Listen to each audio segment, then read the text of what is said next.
enough evidence to make him rethink his faith in God and the Bible. It's a video of Kevin Wesley. He used to be a pastor. First of all, I want to commend you, ex-Pastor Wesley. It all started 325 AD. He went there. He went there. He went there. He went there. There's a video going crazy right now. It's on World Star. It's on Facebook. It's on YouTube. And it's about a guy who, he says he was a pastor.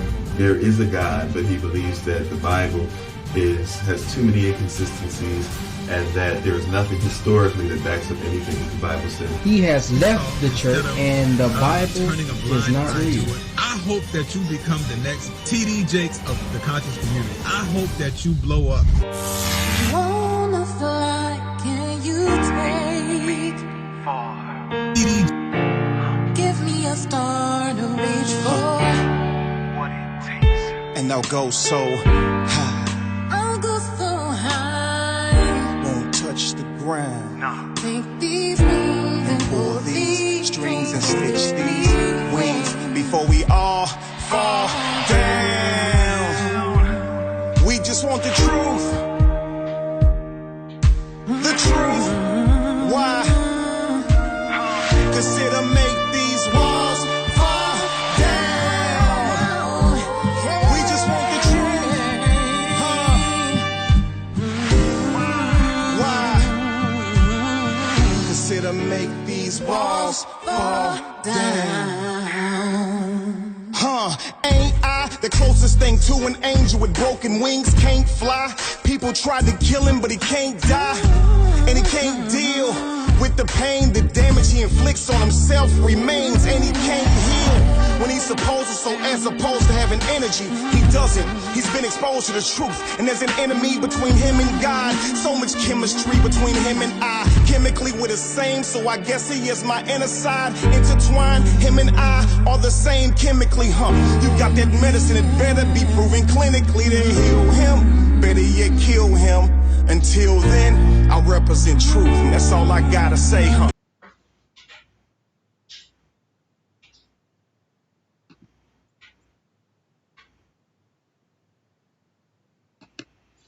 What's good, family? I hope everybody is good. All right, I see you, Black Avenger. Let's go. What up, Kev? Okay, what's up? Okay. Yes, we are live tonight, Nikki. Welcome in. Okay, what's up, Cincinnati, Ohio? Shout out. Hello, Vita. Milwaukee, Miss Wisconsin. All right. Welcome in, you guys. Welcome in. How y'all doing? Everybody all right? Let me know. I'm just going to wait till the comments come in, make sure everything's straight. Make sure you're ready to go. We're going to have a really interesting discussion tonight, so no right answers, no wrong answers. But we're going to get into it. Wait for comments to come up. You guys commenting? Just let me know something. Yeah, hang on.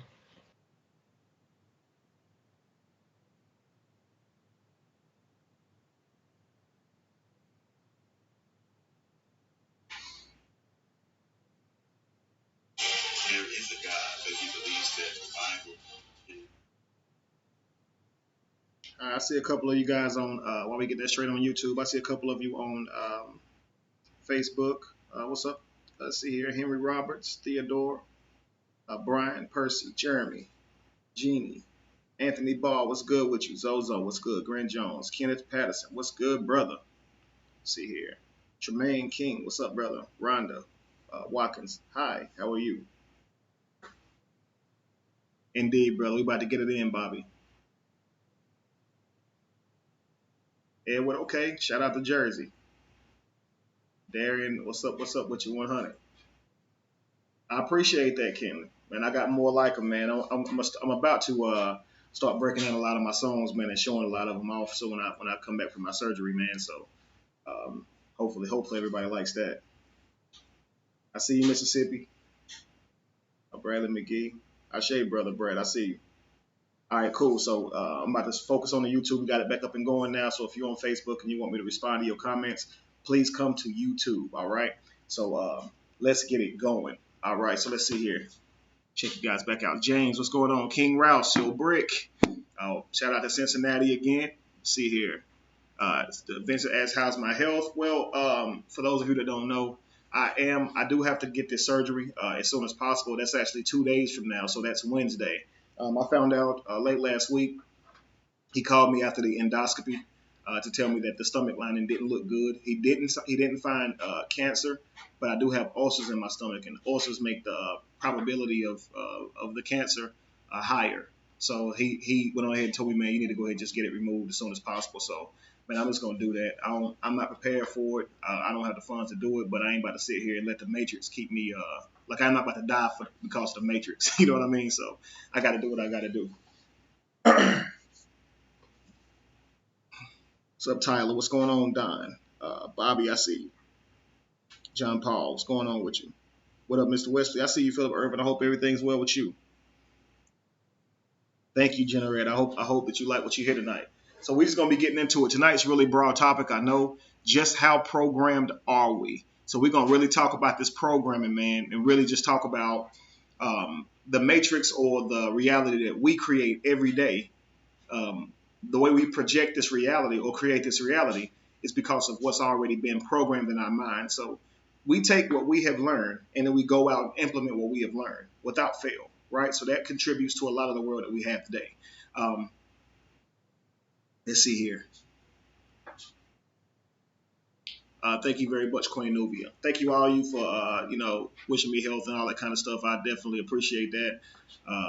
Keep in mind, I will be down for 6 months, so I do need funds. So if you guys don't mind donating, donate tonight, man. I prefer to go to either PayPal or straight to GoFundMe because YouTube, of course, they take a little bit of a percentage of that. So, but if you guys prefer to do YouTube and it's more convenient to you, then go ahead and be my guest. I will not be complaining tonight. So I need whatever y'all can give. Trust me. And I don't know, I won't be able to go live every week while I'm down, but hopefully you guys will still donate. If I have to set it up where someone else goes live, maybe Lorenzo, Ricky, somebody want to get on here and teach y'all what they know, all right, and get it going. That'll be awesome too. So y'all let me know if y'all want something like that. Do y'all want somebody to do y'all want a substitute teacher or something like that while I'm down? Let me know. Now, obviously, last week we were talking about what's worse between a pastor and a KKK member, and we're going to talk about that just a little bit before we get on this topic, okay? So I don't want to leave the ones who came for that hanging. I'm sorry, did I say 6 months? Forgive me, Marco, 6 weeks. Thank you for saying that, sir. I don't want to be saying 6 months.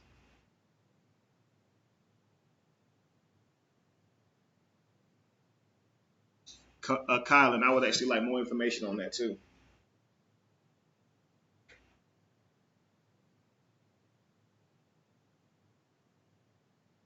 I hear you, I am said. I am said, let me sub. All right, I hear you, bro.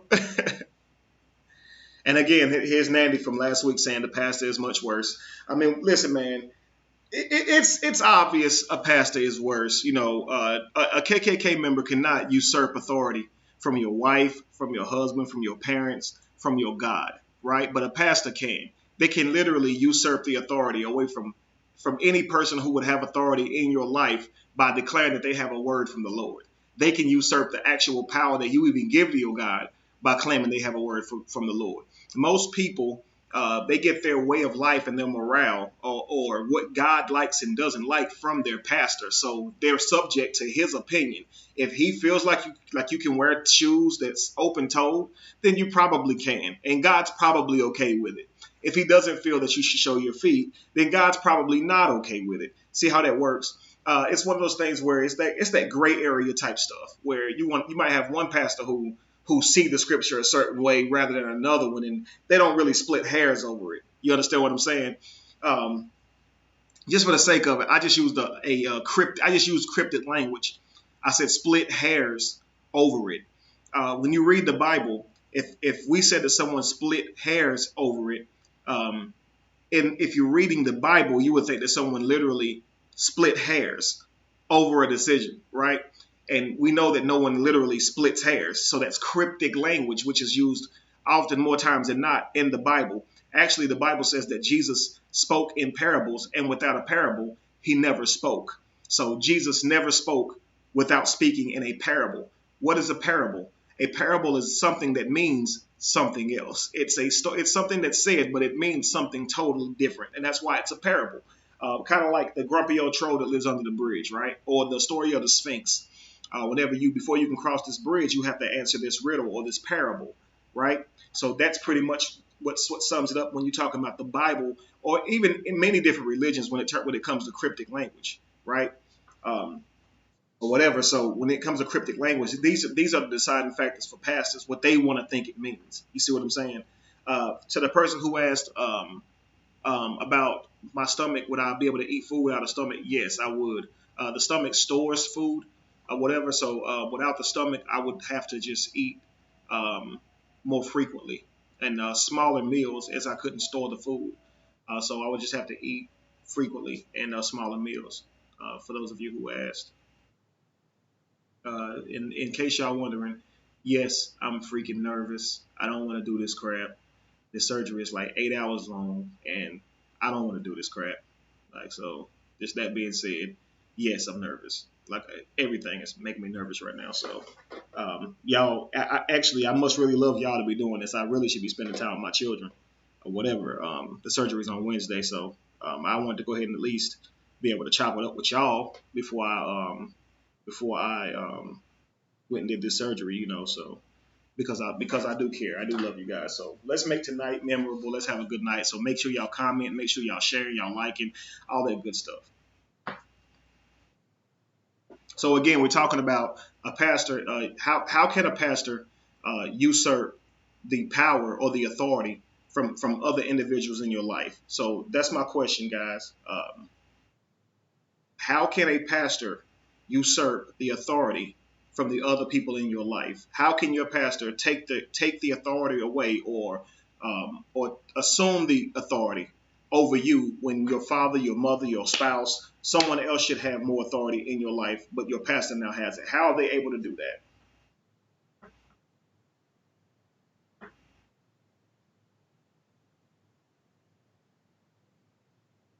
We know your answers.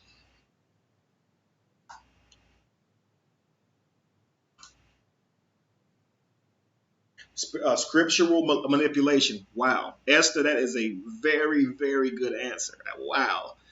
Manipulating the scriptures. Absolutely, man. Goodness, that's a good answer. Thank you very much, Popular. Actions speak louder than words. I am set says fear. Let's see. Shout out to the UK. Manipulation, okay? By saying you're going to hell. Absolutely. Because they're the mouthpiece of God. Dirty Water List. I know you say that with an LOL, but that is facts. They literally use that exact verbiage. I'm the mouthpiece of God, the oracle, the Moses, right? Who made man's mouth, right? And now they're the mouthpiece. They use this stuff and now assume the authority of God. Absolutely. David Overton says embellishment, charisma, and I love how y'all know the answers to all of this stuff. I mean, and maybe inherently we do, and it's like just the question alone forces us to think about it, and it's really nice to think about this stuff and see how is it that this matrix is broken down. Why do we fall for the crap? So I really appreciate you guys' answers. They make you feel like they have a direct connect to God. Absolutely they do, Miss J. Finances get redirected. Absolutely. Hello, Jason. Let's see here. You said I'm gonna stop saying hello. I hate saying hello. Hello, right? But let's see here. Sean Elder says, random. Thank you very much, man. Actually, Josh, this is Josh's idea. Fear no God, born winner. So we don't have these shirts up yet. Josh preferred that I wear them and see what y'all think first. So if enough people like this shirt will be made available for you guys. All right, so keep that in mind. Let's see. Using the fear of the unknown against people, absolutely. If you go to hell, or God gonna curse you, or God will put a hole in your pocket. So the fact that you don't know what tomorrow brings, they're going to manipulate you and make you think that somehow your tomorrow will be less than what it should be because you didn't do something for God, right? They love that crap, man. So let's see here. I love y'all answers, so I'm just gonna keep reading for a little minute. A manipulation of current events to sway the listeners. True, they do that as well. Thank you very much, Nandi. All right, I hear you. That's what's up. Thank you, guys. Thank you very much, Daryl. All right, so just so far, some of you guys' answers have been really, really great. I like the one preferably manipulating the scripture. That was a really good one because we know that scriptures, but that preachers will read scriptures and make them mean whatever they feel benefits them.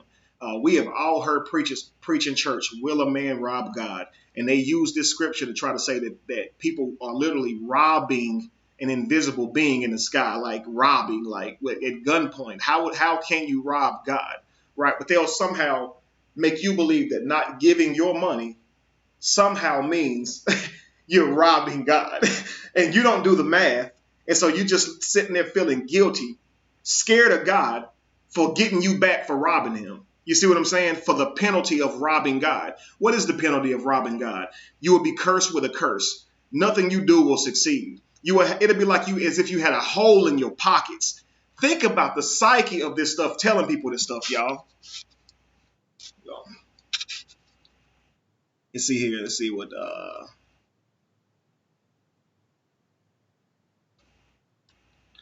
Let's see. Dirty Water. So they also teach that your relationship with God matters more than anything, which puts their opinions, etc., more valuable. That is absolutely right. Let's see here. Prophesying. Oh my gosh. Don't they get you with that? Take you completely out of yourself by promising you something from that exact being that you've never heard nor heard the voice from. How did they hear the promise? Did it come to them and they say, I just got a word from God? Like, really, how did that happen? Because you just got finished giving a word from God. Now you got another one already? All right, cool. Let's say they use the same tactics as Willie Lynch, not knowing. Yeah, absolutely. True. Let's see, they are using, they always use that during offering service. Absolutely. Let's see here. Yeah, somebody, Dirty Water said God can't even touch money, but yet you can rob him, right? Just imagine somebody even trying to rob God. Where would you point the gun? Like, which direction? I'm waiting for some genius to say yourself, because I'm like, okay, I get it. We all God, right? So we're talking about more like prophet lying. Absolutely. God used to talk to people all the time, and now we only talk to him. Right, he gave up. He used to talk to us back in the day, but he somehow, stopped. Like, and isn't that convenient, right? You stop speaking to people during the years that I exist. Thanks a lot, bro. I would have preferred to be born back in the day so I could have had a conversation or two with you, Let's see here. So let's get back to it. Usurping the power or usurping the authority from other people in your life who would have authority to speak in your life. But now that authority is assumed by the pastor or the man of God, quote unquote. So a KKK member couldn't do that. A KKK member could not have you doing things like that and have you believing it's for your betterment, even though you literally physically see no actual real betterment in your life. I just don't see that as being possible because there's already a lack of distrust, and the KKK member, it would be more upfront with actually, I would say, where he stood. I would say, I don't know if Josh, you can help me fix my screen. I've probably done something here that I shouldn't have, but you want to get yourself back on the screen? Yeah, back to the way it was. Oh, thanks. It was just always in front of it. Cool. Yeah. So let's see here. Thank you very much, Mr. Mack.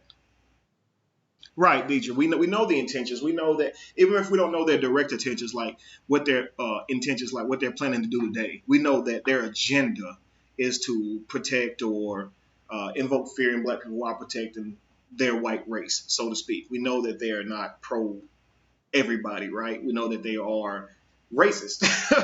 So let me just say it. Let me just put it out there.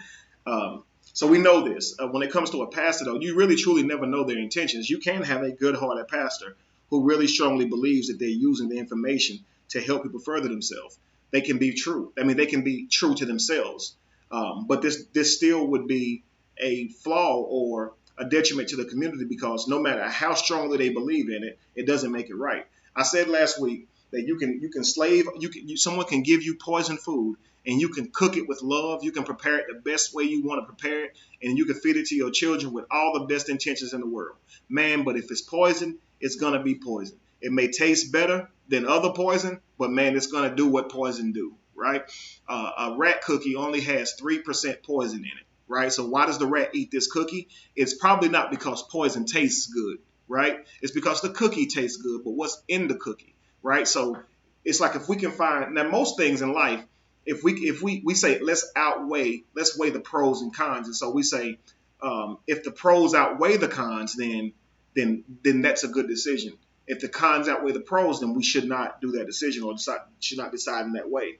When you look at what we call a rat cookie, the cookie in terms of the pros outweighs the poison in terms of the cons, but we understand that these cons are not something you can play around with, right? So you can't just be, when it comes to religion, we can say, well, religion does all this good. It does all this. It helps people. They get out of jail, go from a halfway house to being stable again. Man, I know people who use religion and stopped doing drugs. I know people who use religions and stop being a drunk or alcoholic. I know people who have used religion and literally used it to be better people. And it does not make religion true. That's not the conversation. The conversation is, what does religion do outside of those things? Like, for instance, who all remembers a commercial whenever it's late at night or early in the afternoon, just whatever, a medicine commercial, right? Thank you very much again, Mr. Matt. So a medicine commercial, right? See, I don't know why I did that and I can't get to it again. Jasper, you do that again for me, man. Thank you. So a medicine commercial, it'll tell you, hey, do you have problems going to sleep at night and waking up in the morning, right? Thank you very much, Pat Rob. Do you have problems in this area or that area? Do you have a struggle here or there, right? Do you have acid reflux, right? Does this happen to you? Well, try our medication. And our medication will have you looking and feeling like the people you see right here on this TV screen. Don't these paid actors look really, truly happy? Right? And then at the very end of the commercial, it's, oh, by the way, these side effects will have you killing yourself, thoughts of committing suicide, confusion. If you feel yourself being confused, please call, the police as soon as possible. And it's all these different side effects, and the side effects outweighs the cure, right? Or the ailment that you're trying to treat. So it's like this side effect is going to give you brittle bones, all of this crap. And then you're still saying, but well, it's going to take away my depression. But it's going to give you a world of other problems. You see what I'm saying? And that's what we're talking about with religion. We're talking about something that's good for everybody, not something that's good for a person who uses religion in a logical way. We know that there's a lot of people who get manipulated by. And so, with that being said, yes, a KKK member would be less detrimental to a community than a pastor would be. A pastor is trusted, and when you trust someone, it makes them they can actually hurt you easier or get deeper to you or get closer to you. Most definitely. Let's see here.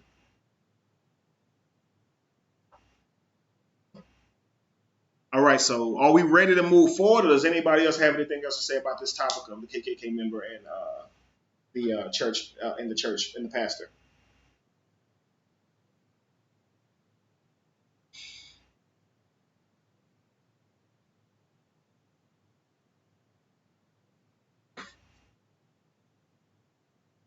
Right.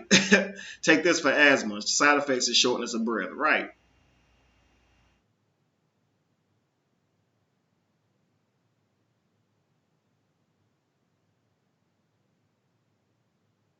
Pastors are agents on the inside. Wow. And again, we talked about agents in the matrix, what an agent is. And an agent may not always know they're an agent, but an agent is anyone who contributes to the matrix that you live in, protects the matrix that you live in. These are considered agents. So tonight we're going to talk about a few issues, and you may turn into an agent. I may say something that's outside of the norm in your programming and how you were raised, and you may find a problem with it, and you may speak up. At that moment, you will be becoming an agent for your particular matrix, right? We all want to protect how we think and what we were raised to believe. So I just want to get thumbs up if we're ready to move forward to the next topic. And the next topic is just how programmed are we? Thank you very much, begging for change. Indeed, the gods we need is each other, and the only God I need is you. Indeed, brother. If I'd asked Ricky, of course, to come on, he and Lorenzo, and they both work tonight, so it's us guys. What's up, guys? Give me some thumbs up. You want to move on to the next topic, or does anybody need to elaborate more on this topic? Everybody good? Let me know. Yes, sir. Thomas said the worst enemy is the one you trusted. We all think back to the person that we trusted did the most damage to us. And I think, people inherently know this, especially dealing with relationships and stuff like that. We know we're going to get close to somebody, so we want to make sure they're not somebody who's going to hurt us, right? They're going to probably have more information on us than they would have, than anybody else would have. And we'll invest more in them and time in them. And so therefore, the probability is higher to be hurt by someone that you trust rather than someone that you don't, right? Because even if it's not physical hurt, a person that you don't care about probably wouldn't be able to hurt you anyway, if it's not physical or taking something that's from you or taking something from you. Somebody might say something under their breath or stop talking to you, and if you don't care about them, you just keep on moving.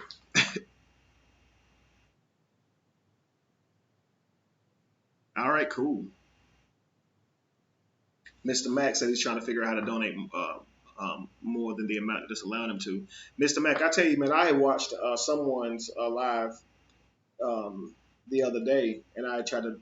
It was like maybe a couple months ago, and I tried to donate something. I couldn't donate more than $1.99 either. I don't know why I was doing that. So maybe you was doing what mine was doing. Thank you very much, Brian. I appreciate that. So if y'all know how to do that, please let him know. That really is a real problem for some people. It was for me. So.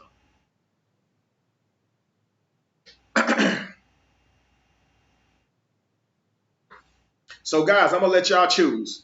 What are we gonna? Nah, let's not. I'm not, because it's gonna be too far. It's gonna take too much time. So we're gonna talk about things in this matrix, the things that we have been raised to think about, or the way we've been raised to see things.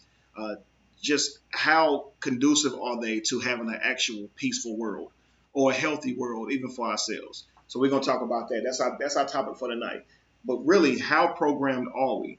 Now, tonight we're gonna be dealing with a lot of perspectives. So I want you guys to understand something, okay? All right, so if you guys hear something that is outside of your frame of thought, please be patient with each other. Do y'all understand me? We're not dealing with right and wrong. We're dealing with perspectives. Someone else may have grew up a little differently than you and saw something from a different perspective than you. So it doesn't mean that person's wrong. You may both be speaking true, but you may not be telling the truth, right? So we're looking at objectively. Look at the things that we've been taught in our society, how things should be. What do we feel is wrong with what we've been taught? Things of that nature. So we're gonna get into that. So just how programmed are we? So first off, I'm gonna start this off with the diet, right?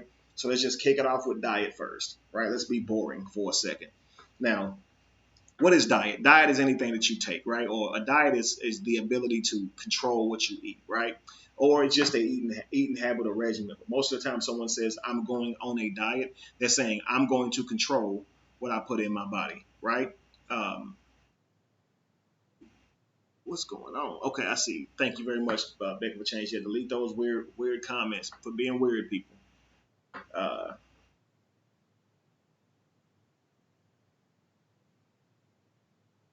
Everyone is welcome. Male, female, no matter what, everyone is welcome.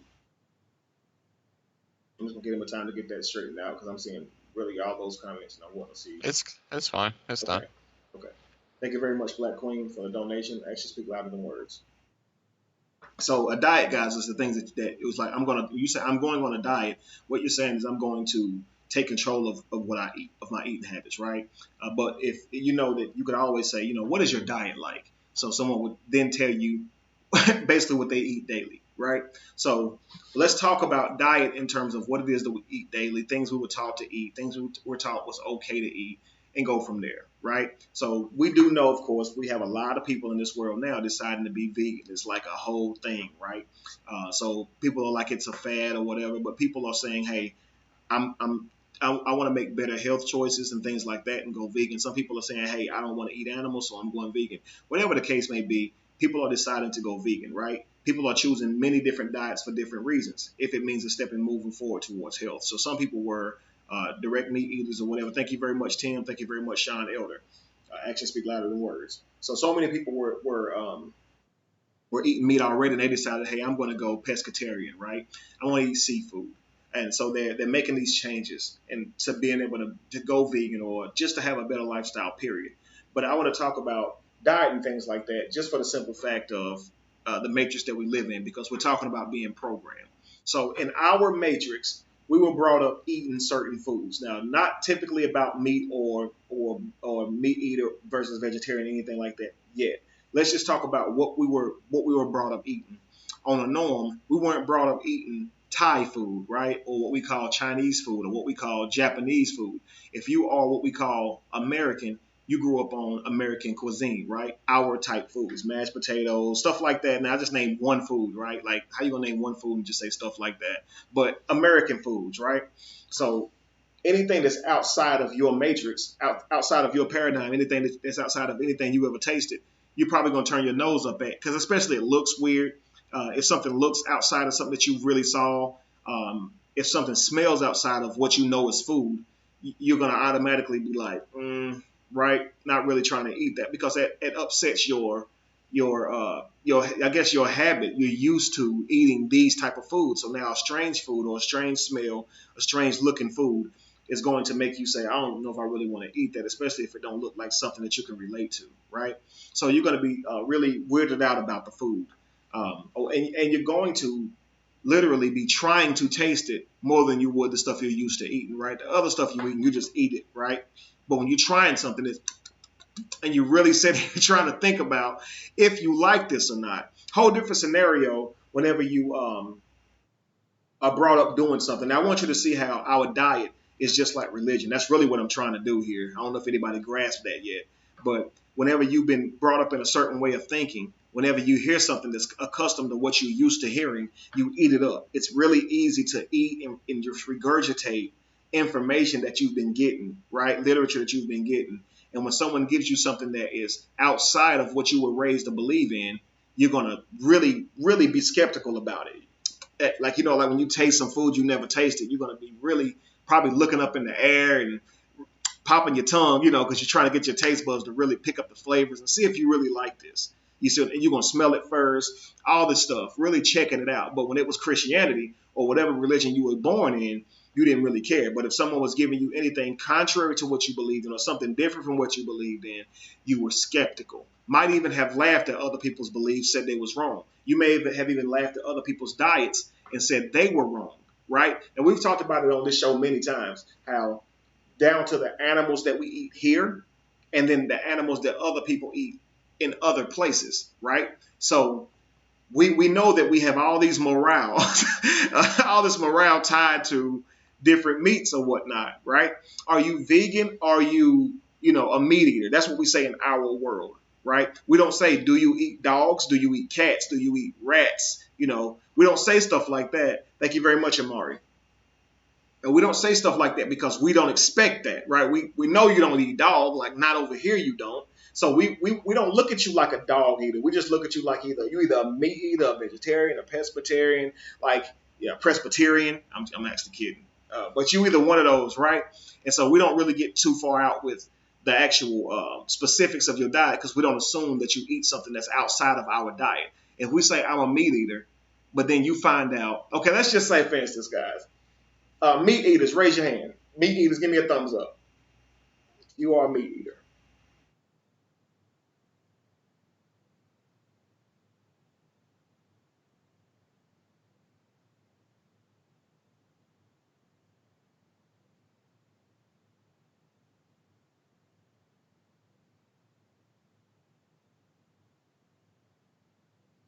So we got Brian Mortone said they eat meat. Okay.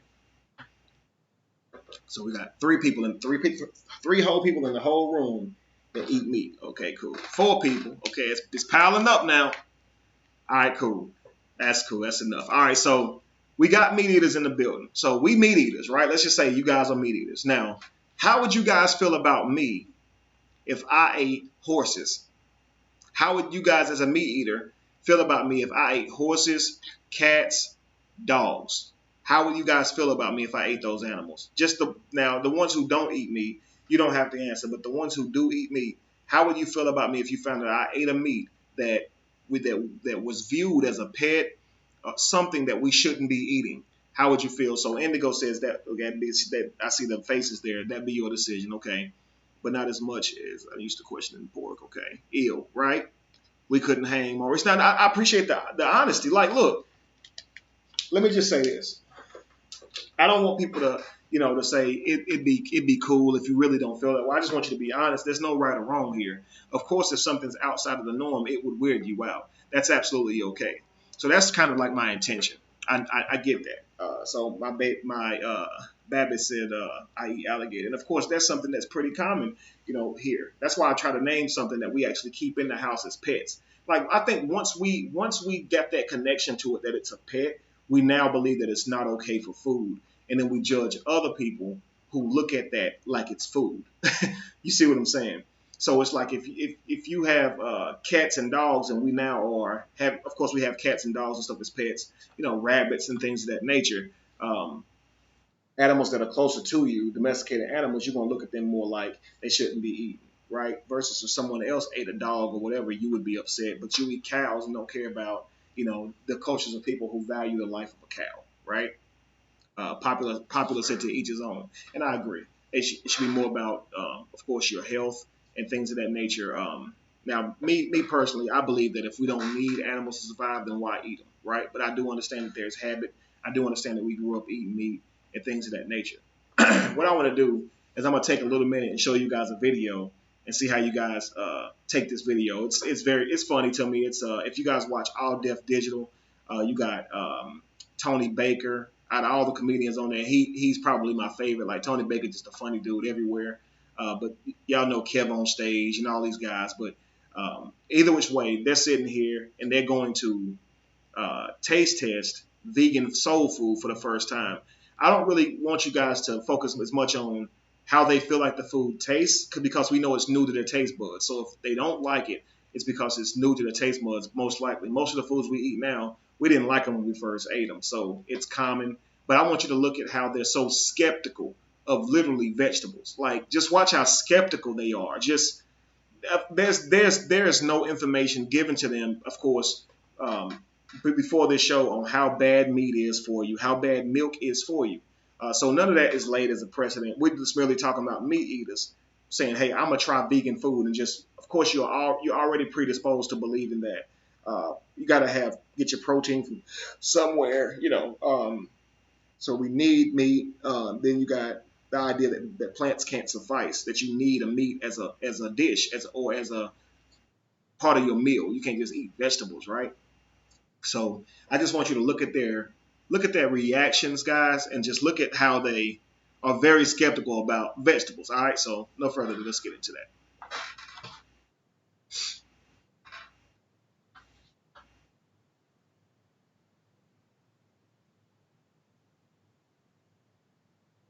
Can you hear it? I can't hear it.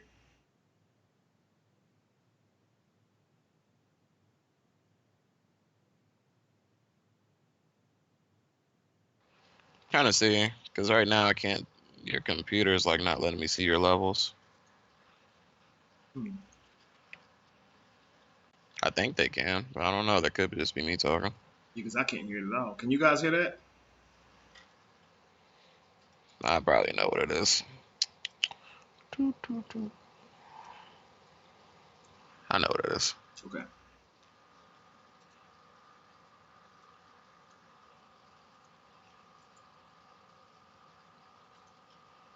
Got it.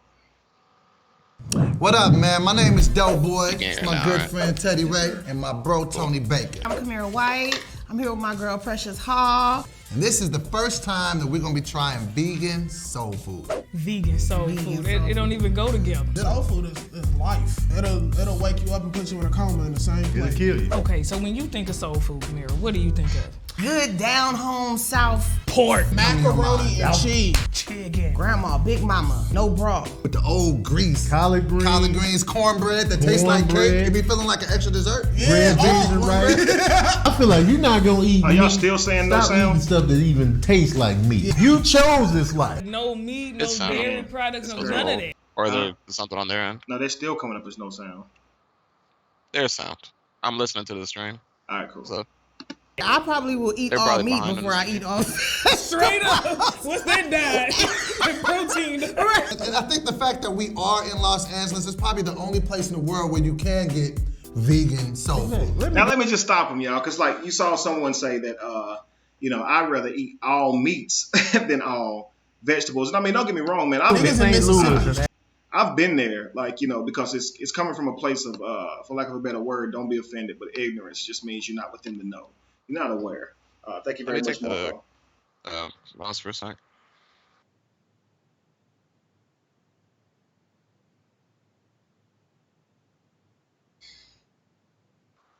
Okay, here you go.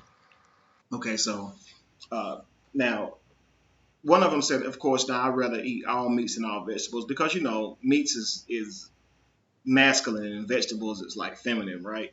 Whatever, like you get this if you don't eat the biggest steak or whatever, then you're not a man or you being a pussy or whatever. It's just stupid. But we know that there's a stigma attached to not eating meat, right? Or not eating the biggest piece of steak you can find or whatever. But the next one was when my man said that you can't get vegan soul food anywhere but in California. Like, no, man, I'm in the South, and trust me, they have tons of vegan places. They're not everywhere, but I mean, you got to look for them. But a lot of times, if you're not vegan, you think that there's really nowhere to eat. Like, there is, man. So just putting that out there. Like, really, you can go anywhere and find something on a menu and get by if you're out and you didn't bring anything. And people complain about that, and I get it, but that's what you was going to do when you ate regular food anyway, which is go somewhere and just buy something cheap anyway, or whatever. Just make it work is what I do. But it's not easy, though. Don't get me wrong, because you're competing against your actual habit. You're competing against yourself. Like, you used to eating meat, and now you're trying to defeat, something that you have been doing your whole life. It is not easy. But let's get to the point to where we're looking at things logically and not just making excuses for stuff, right? Like, where you gonna get your protein from? We get that that's what you think, but once you find out that you don't need protein from animals, then don't make that argument again. It's just like, let's be logical, right? Once you realize that you don't need meat for protein, then don't make that argument anymore. That's like cognitive dissonance for Christians. Like, please stop. All right, so let's get back on into it. You fuck around, go to Atlanta, you're gonna get cussed the fuck out by a big bitch named Aunt Belle. Now, if anybody lives in Atlanta or near Atlanta, y'all know good and well they got veggie spots around in Atlanta. So just so y'all know. But my man, fuck out of her Waffle House.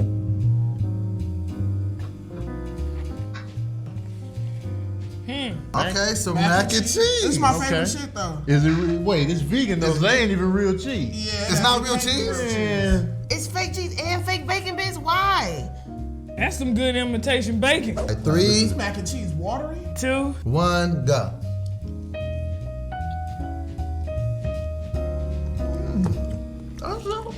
You ain't got no flavor, man. Yeah, that's pretty bland. It's not you bacon breath. It's not that bad because niggas in the hood be eating craft and shit and they down on their luck. A white vegan cooked that, I guarantee. Nigga, this meat to go. I'm gonna take this to go. So outside of the complaint about it being bland, it's not nasty, it's not disgusting. So when I make mine, of course, I season mine, but it's all about who prepared it. So if you were to try vegan food for the first time and you didn't like it, would you be willing to say, I don't like the way this dish was prepared? Because if you ate bad meat somewhere and you normally like that meat because you're accustomed to eating that meat, you wouldn't give up on the meat altogether. And so that's what I mean by, like, let's not make excuses to, like, hinder ourselves. If we're going to try, let's really, really try for the sake of the health reasons or whatever. Because listen, your taste buds are not going to be right. You've been eating meat your whole life. So when you eating stuff like that, your taste buds are going, like, you done killed your taste buds so many times. So basically your taste buds are going to re-heal, and then you're going to be able to taste more foods again, right? So like me, if I eat like a banana or some type of fruit, like, it really tastes super duper sweet to me now. Sometimes I'll be asking myself, like, man, is oranges getting sweeter? Like, you know what I'm saying? But no, they're not. It's just my taste buds are healing, right? So I don't desire meat anymore, but I do still smell some meats that still smell good to me. I still see some meats that smell good to me. I mean, or look good to me. Forgive me, but yeah. So it's not just like super easy. So again, any chance to make an excuse, you're going to do because it's difficult. It's just kind of like when you go start working out, it starts to hurt, right? You start getting sore. You wake up the next day sore, and even during that workout, that crap hard when you ain't been working out for a long time. Your daggum chest hurting because you feel like you're about to cough up a lung. You don't have any stamina or anything. And that's the hardest time to work out. But you got to tell yourself is it will never get as hard as it is today, right? I will never be as fat as I am today. I will never hate myself as much as I do today, right? Because the more you continue to do it, the better you're gonna get. You just got to be willing to continue to keep going, right? So let me finish the rest of the video. Oh, my man, when he talked about, when he heard it was imitation cheese, you see how he act? It's fake cheese. Like, I want real cow pus on my food. Like, and listen, if you drink milk, it's no offense, but that's what it is. And so it's like, to say that, like, I want real cow milk. I want another mammal's milk in my food. By preference, I would rather eat another animal's milk on my food than have a healthy alternative that's not from another animal at all. Why would one say I want cow's milk? How? Why? What are you saying? Like, my thing is just this type of idea we got to move past. You see what I'm saying? Like, you don't want cow's milk. There's no way you can literally really. I prefer if you had two things that taste exactly the same, plant-based and an actual cow's milk. You mean to tell me you would actually prefer to drink the pus from another animal rather than, I don't understand that, but that's what he said. And believe me, I know plenty of people who talk like that, but I don't think it's really well thought out. Why would you want to have you saw what cow's pus really does to the body? Look this stuff up. It'll blow you. This ain't that type of show. But listen, we're talking about programming and what we're doing, the things we do, just watching people brain hiccup when you have them try something different. They act like vegan food is bad, like they really are. But either which way, let's get rocking, man. Have you had vegan cheese, Kev? Yeah, I buy it all the time. Yeah, I didn't like personal cheese. Not personal cheese, but I didn't like regular cheese. So I've never been a fan of cheese. Like, some people can buy string cheese and eat it. Yeah. Eat cheese, a raw piece of, I say raw, but eat a cold piece of cheese by itself. That is not my thing. If I eat cheese, it's on pizza, on spaghetti, lasagna. So I've never been a cheese eater like that anyway. So, gotcha. But mac and cheese, vegan cheese, to me, it's better than regular macaroni and cheese. Let me know if y'all have had both. Which one do you think is better? It's okay if the milk version tastes better, just being honest. But I actually find the fake macaroni and cheese that actually have a better taste to me. It's not as cheesy. I haven't found cheese that actually melts vegan. The vegan cheese doesn't melt, so that was a turn off. At least the cheese that I found. Oh yeah, Daya. I use Daya. Daya cheese does melt. I don't know if you tried Daya. I did actually. Now it doesn't melt as easily, like at the same temperature as the other cheese does. Oh, maybe I was afraid to scorch it. Yeah, that's probably because it'll like the temperature has to be a little hotter for it to melt like that. I got you. Mm-hmm. I didn't mean to interrupt. I was just curious. I actually appreciate that. No, I'm sure other people probably have the same question. So, yeah. So so for some of you guys who hang on. Right, you have to change your way of thinking, and I am saying that's perfect. That's for anything. First, you change your way of thinking, then you change the way you act. Like, right, you can't change the way you act if you don't change how you freaking think. Listen, man, if we go into it, if I was talking to someone today, if we were in a restaurant and there was a humongous Jesus photo on the wall, some people might want to be in that chair. They may prefer to be at that particular booth because looking at that picture makes them happy. Where a lot of us might say, man, move me. Like, anybody want to sit here and look at no picture of Jesus on the wall while I eat my food. Like, that's not something I want to see, right? I would ask probably to be moved from that spot. Or I just really wouldn't care about it, right? Wouldn't do anything for me. But whether yay or nay, that's always presupposed in how I see Jesus, right? That the picture's done nothing to me, man. Literally nothing to me at all. Like, it's just sitting there, right?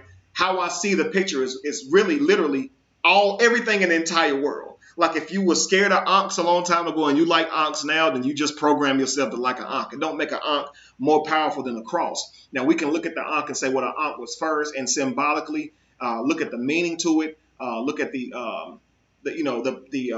actual reason that the ankh was made. The circle at the top, the part at the bottom, what represents the vagina, what represents the male part, all this type of stuff. You can do all that all you want. But it's not you ain't gonna hold no ankh up to a demon and it's gonna flee. Like, right? Supposing demons exist. But you're not gonna hold the ankh up to a mountain and it moves. Like, you can wear an ankh around your neck and say, hey, I know what it means to me. Hey, I have found meaning and purpose in this ankh. But don't think that because you bought that wooden ankh from the flea market that your butt about to go out here and have no ankh power. Please stop, right? Because if you're doing that, then you're in religion again. You understand what I'm saying? So it's the same way with that cross or whatever, like the emotion and everything that I attach to it, even food, y'all, what I attach to it is what it is. The food's flavor, it is what it is. It hasn't done anything to you. Your taste buds is going to like it or not. You don't get mad at the food because you don't like it. Like you can't get mad at a picture of Jesus on the wall. Jesus didn't draw himself, right? He doesn't exist. It's impossible. So we can't look at things and be like, that's evil. The Baphomet is evil. No, the way you were taught to see the Baphomet is evil. Your perspective sees it as evil because you were taught how to see it, right? So we got to undo. We got to unlearn. Same thing with eating, right? So, all right, moving on. No, it's really not that bad. Like, you probably gotta put some salt on it. I think if anything, it just ain't seasoned. Yeah. But it tastes just like my man getting down. Is it shrimp? Shrimp? Oh wait, no, that might be like fish shrimp. nugget. It's a shrimp. They hype you up with that smell. I'm not gonna lie. That smell will have you going. I'm allergic to shellfish. Fake so I ain't shrimp. fucking with it. You can't eat shellfish? No. Obviously, it's not real shellfish. It's So what, nigga? It's fake shrimp. He's like, man, I'm allergic to shellfish. It ain't real shrimp, bruh.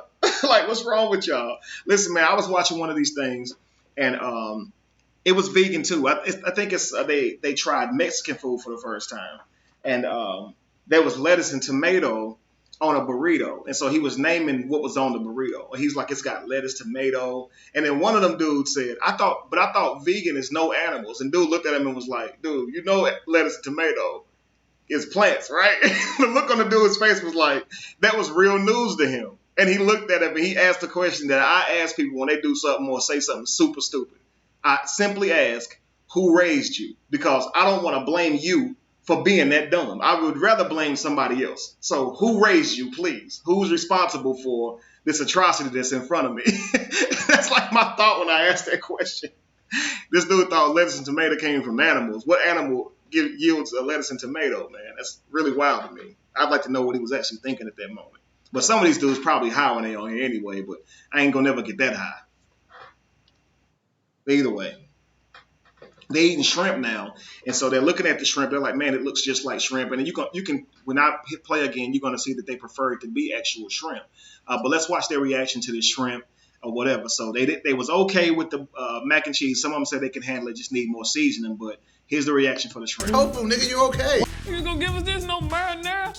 What's this? So they making animals in the lab. That look like it, but it's tofu. How do they make fake meat? I wouldn't even begin to know how to brainstorm. Now, see, right there, you see, the honesty I prefer, right? She says, I wouldn't even begin to know how to brainstorm on, like, how to make fake meat, like, or how to make food, vegetables that look and kind of taste like meats that we're used to eating. And of course, then Tony Baker's gonna come back in after this and be like, he don't even know why we doing that. Why do vegans try to make food taste like meat? You made your decision, right? And I get it. I know people think like that, right? You made your decision. Just eat vegetables. Deal with it. Don't try to get stuff tasting like meat. But when the brain is, He's a vegan himself now. Yeah. I don't know if he was at the time of this recording, but Tony Baker's a vegan. Yeah. That's awesome, bro. Let me see here. See if you feel like he responds like a vegan right here. Niggas, cheers. Let's do a cheers. Clink. Okay. Never.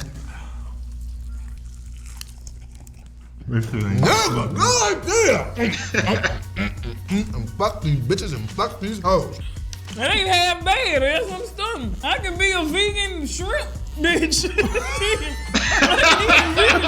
This actually might be better than shrimp. Y'all niggas are eating Japanese soil. Did it look like a shrimp before they cooked it? I don't know. I'm really confused on that. However, I will eat it. All right, so they like the shrimp, right? She just said she'll just eat the shrimp. You know what I mean? I'd just be a vegan shrimp girl or whatever. Okay, cool.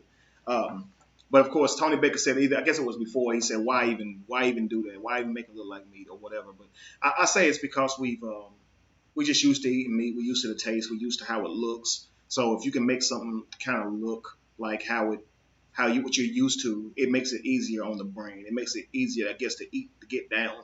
I like making vegan dishes that look and taste like other foods. I mean, I don't know. I enjoy cooking anyway or whatever, so it don't really bother me. But I get where people coming from when they say that, but that's neither here nor there. It doesn't matter if it look like meat or not. It's not meat, so why even make that an argument, right? So here we go. Let's get back into it.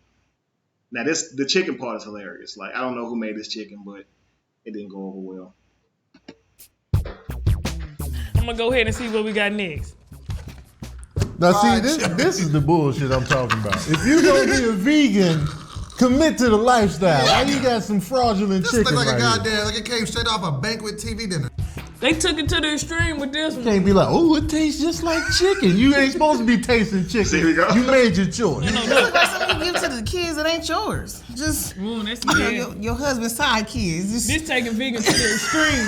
Here we go, fried chicken, tofu style. 1, 2. We toasted.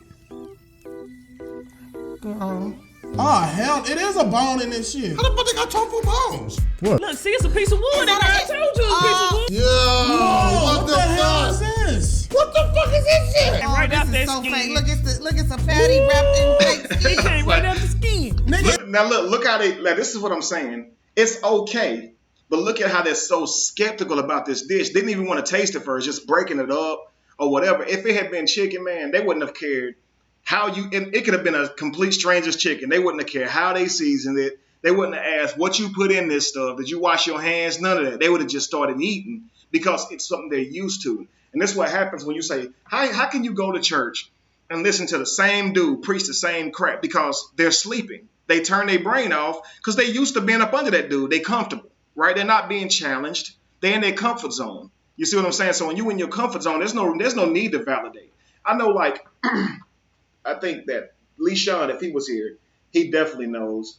But a lot of you guys who like drive trucks and stuff like that, you know you have to do, or drive any type of heavy machinery, you know you have to do inspections every day before you get in your truck. Now, we'll get in a car and drive the car to the facility where we're going to pick our truck from and then do a complete inspection before we drive it. But we didn't do the same thing for our car, right? It's because we're comfortable, right? We trust what we've been around for so long, you know? And so with that truck, you're going to make sure you do everything right because you've been taught to do it, right?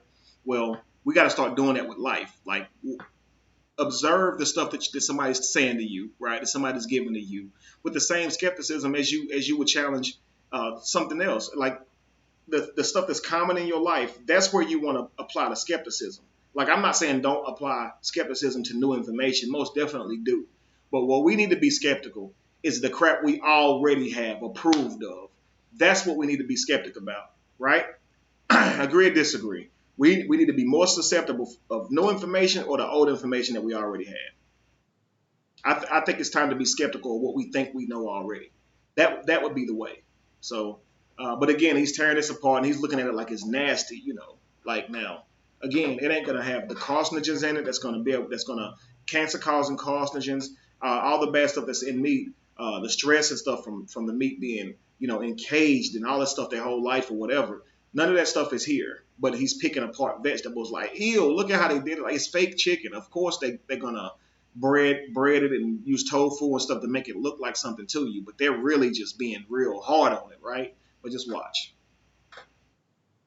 Is this napkin? That is a napkin. That's egg roll wrap. How the fuck they got egg roll wrap in the fried chicken? And this is supposed to be the chicken that I'm supposed to be happy with. A nigga done worked 43 hours in a week, overtime and some more shit, and this is what y'all want me to come home to. Kind of taste like an egg roll, you know what I'm saying? Even right there, he said, so I done worked 43 hours and you want me to come home to this. Like, but now if I put a plate full of chicken wings on his table, he'd be happy with that because he's going to have more than one. So it's like, you want me to come home to this? Like, dude, chicken wings that small, and there's restaurants that's all geared to selling food that's bite sized just like that. They wouldn't give you one, joker. Like, come on, man. Let's quit making excuses. I don't know. I just see it as excuses. Like, you just want to say something bad. You ain't even try to meet. Like, he didn't even try it, you know. So, or the food. I said the meat, but you get what I'm saying.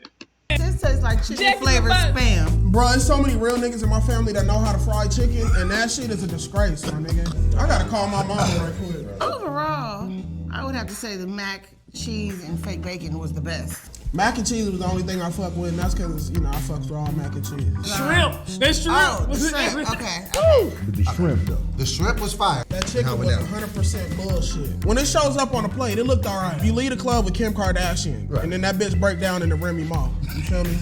That's what that shit felt like. I don't know, man. This concludes our soul food vegan experiment. Make sure y'all leave y'all comments below. If y'all want us to try other foods or other things for the first time, let us know. It's your cool.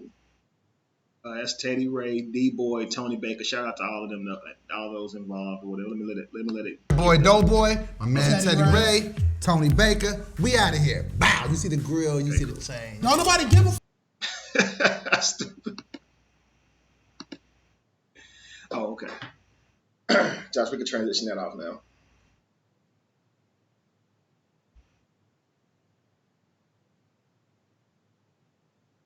All right, so guys, we see that how they responded to it, and it's not about whether they should go vegan or not. It's not even about the taste of the food. I'm just wanting you guys to look at how skeptical they were over something that literally is going to do them no harm. Honest facts. I think that we need to take a cold, hard look in our own lives and things that we do every day and start questioning those things. I never thought to question why my school put cartons of milk out on the counter. I never thought milk was bad for me. I grew up, seeing people wear milk mustache, saying milk does a body good. Like I thought that milk was good for me, right? Matter of fact, when I was working out, I used to use milk in my protein, even though it used to make my stomach hurt. Well, believing that milk somehow I needed it, So that was my paradigm, that was my matrix, and now I'm glad that I've chosen to challenge that. Probably would have never thought about it until of course, I saw What the Health and these other shows that challenge some of our own very own lifestyles that we don't think are bad, but they really are. And even if you're happy in the lifestyle, you still got to think about the whole entire world. Is that good for everyone? Yeah, Indigo Gorilla. That's not real cow puss. I want real cow puss, right? I don't know. I look at the world as like with everybody that's on it, not just human beings or who we call human beings. I feel like the diet that we choose should be better for every living being around us. Now, don't get me wrong. Hey, I ain't out here judging lions, right? They eat meat or whatever. But hey, I ain't a lion or whatever. But I feel like if you should eat how your body's designed, and your body is not designed for meat. We surely eat meat out of convenience. We do not run up to other animals and be biting them. Nothing like that. So that's why I went vegan, of course. Other people went vegan for different reasons. My main reason was I didn't want to eat animals or cause harm to any other animals. I'm the same with the environment. I'm just trying to be an all-around better person. Because, of course, the matrix we grew up in, they taught us not to value the actual earth. They just taught us to just care about what we can be in life and aspire to be, and not really try to create. So that was diet, of course. That's just one topic. Now we're going to talk about some of the things associated with it. That when someone talks about being vegan, why is it that a meat eater gets so offended when a person talks about being vegan? Is it because they feel like someone's pushing their eating habits on them or telling them that they should change their eating habits? If you are a meat eater and when someone talks about being vegan, it irks you in any way, please speak up now. I'd like to know your take on it and possibly why is it that it bothers you? So much to the point where it's like vegans are judgmental. Why do y'all feel like that vegans judge you guys?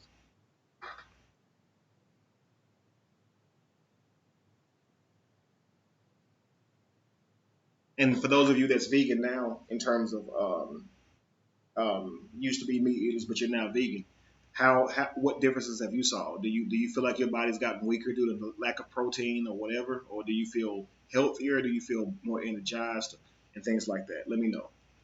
So I'm just gonna wait a little minute for those comments to come through.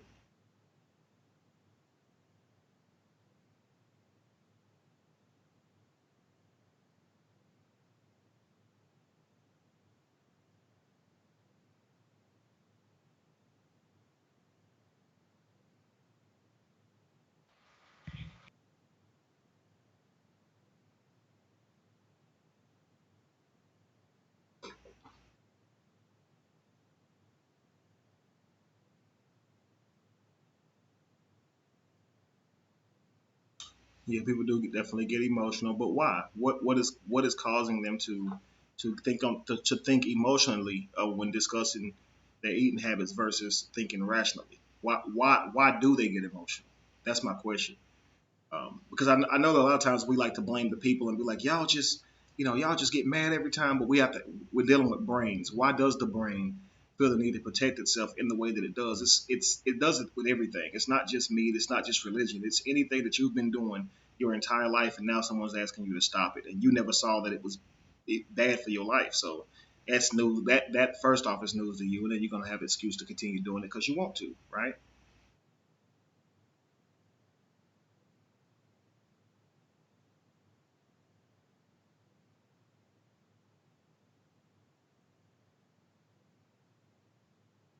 So here we go. Dirty Water says there are vegans out here that make us look bad because people make their veganism a religion. Okay, now I appreciate that, Dirty Water. And that's what I'm looking for, because I know that some people out here, they like to, I guess, push their lifestyles on other people. They want everybody to grow up with them, and we all on our own journeys. So you can't like force someone to go vegan just because you saw the positives in vegan, right? And being vegan. So say I like vegans. Give me a chance to taste different foods. Okay, cool. Right, meat has drugs. Like we know that, red meats or whatever, they're really brown because the cells inside the meat die after the heart's not beating and pumping oxygenated blood throughout the body. So they have to use certain chemicals to give it that red look. So when you see a red blood steak or anything that you're buying from the grocery store or whatever that looks red, it was modified so it could look red. Okay, that's scary on its own. Like that's not. If you talking about fake meat, then let's talk about fake meat. Like, what is that? you rather have meat dipped in different chemicals just to make it look red, just so you can feel good with eating it and it can look fresh to you, or you rather somebody fry some tofu and and some bread. You picking that apart, but we don't argue about the other stuff because again, it's common. So it's common. And of course, the animals, of course, have already been given a lot of drugs, antibiotics, and things of that nature. So that's in the meat. DJ Scott said, "You are not a cemetery." Absolutely, putting dead things into your body, into your live body. Again, like I said, I now call the deli department the morgue. I stole that. I don't remember who told me that, but so I don't really know who. If I didn't give you credit, I apologize. I think the person that told me said somebody told them. So there you have it. But they said that they look at the actual deli part inside of a grocery store like a morgue because there's dead body parts in there, and we just walk in there and grab those dead body parts and put them on our buggers and walk out with them. And I'm like, wow, that's a really weird and eerie perspective, but it's a factual perspective, man. It's literally what it's like.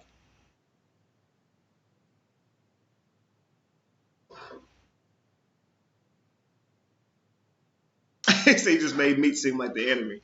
Again, man, the meat didn't do it to himself. Someone is modifying this meat and giving it to you. So who's doing that? You have to understand, man. When you look at like these villain shows and how they never really direct, they be like they got like Tony Baker. He has a whole comedy series of this villain whose whole goal is to poison the water supply because he knows that if I can poison the water supply, I can hurt them more than just getting out here and hurting one or two of them, right? So you have to think if in the act of war you are strategic. You're not just gonna tell the people that you poisoning them. You're not gonna say, hey, I'm gonna make the food bad so you guys can have to pay for hospital visits to stay healthy. And I'm not gonna tell you the food is bad. I'm just gonna serve it to you and I'm gonna make it look good. I'm gonna do commercials and promote this food and all this stuff. And you're not gonna know. No, they're not gonna tell you. That it wouldn't be anything. It wouldn't be what it was if they told you, right? So that's why you have to put investigation into what you're doing, into your own life, and see if it's conducive to a better life, right? So I don't want to linger on this topic too much longer. So let's move on. So we talked about diet, right? What we put into our bodies in terms of food. Just real quick, that's not just the only things that I consider diet. I believe what we listen to is considered diet as well. So, for instance, right now, if we were to name, like right now, guys, please name me a hit song right now. A hit song. What's a song that you hear on the radio all the time or see on Instagram all the time or any social site for that matter? What song can you not get away from? What songs are all around you? Like every time you turn on something, you see these songs.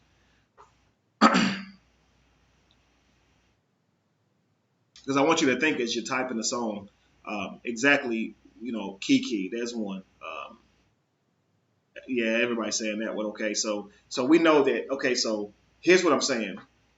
What we look at is like, and you have most people who say, well, when they gonna bring real hip hop back, right? When they gonna bring back real lyricism? But you have to understand, what's on the radio isn't necessarily good music, right? We can't keep assuming that what's on the radio is what's good music. Like if it's a good song, then it will be on the radio. You have to understand, mainstream media is going to give you what's going to keep you docile, keep you dumb. They're not trying to flood information into your brain. So things that make you like dancey songs, things like that, songs that don't really have any meat to them. For lack of a better word, we use the word meat when you talk about stuff that's supposed to be edifying. We don't need meat. So if you get to the real vegetables of it, okay. I don't know why that's funny to me. When you get to the real vegetables of it, there's really no substance there. It's just a song you dance to, but you don't learn anything. You're not challenged in any way, right? And so, but these are the songs that's on the radio, right? Let's see here. Minister Slow Cooker said, Slow Stroker said, that's a slow cooker. Slow Stroker said, if I had to kill food myself, I'd be in trouble. And again, true. A lot of us would be in trouble. And a lot of us, if we had to plant food ourselves, we'd be in trouble. So a lot of us are just now learning to plant, and some of us haven't taken that step yet. So believe me, we're not all there, man. Even vegans are not all there. Some vegans can go out and buy vegan food and step their game up as far as vegans, but they don't actually know how to plant it, right? Like a lot of you who might, purchase and experiments with the marijuana, with the cannabis. It doesn't mean you know how to grow it, right? It doesn't mean you know how to actually produce this plant. So it just means that you consume the plant. And that's a main problem with a lot of us in our society now, is that we're consumers. We don't really think of how can we be a producer. We just always want to consume, because that's our nature. We've been taught to consume, right? We even look at, right, Lorenzo said The Weeknd, a lot of his songs as well. Welcome in, brother. Lorenzo had to work late too, guys. I think I told you guys that earlier. Robert Brian G says old school hip hop is coming back. Well, see, the thing about it is, if you were to sit most men down and say, what form of music do you like the most? Man, on a large number of them would say, I like old school lyrical music. But we know that the pop, trap type music is what's popping. It's what's really banging on the radios. So is it really by the people? Like, we know that people don't take a vote on how often a song is to be played on the radio. We know the radio makes that choice. So a hit song, is it really a hit song? Or is it a hit song because they programmed the song in your mind and now you can't get it out of your head? So in turn, you now go buy the song because you believe the Matrix is true and that song is now a hit song and that you should probably buy the song. Is that what happens?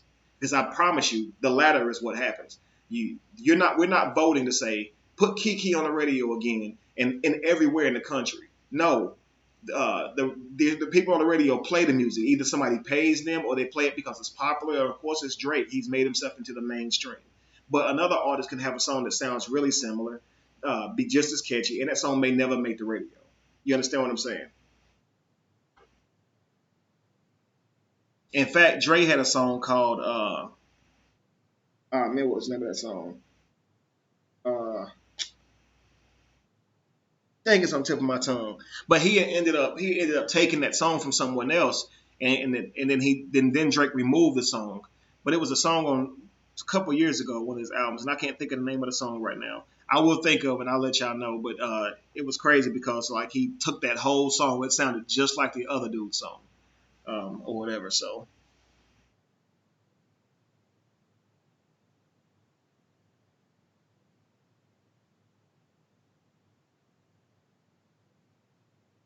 And that, like, say, even with Lorenz, if Lorenz was on here right now, he'd be able to tell you it's really about how deep your mind can go in terms of the information that you've already put yourself in front of. Of course, hearing music, and of course, watching movies and things like that. It's based on what you put in your system already, which is going to dictate, I guess, if you even want more, if you want to go deeper, because you might actually, hear a song and think it's deep enough. You may not want more. You may not want to watch movies that take you deeper and challenge the way you think.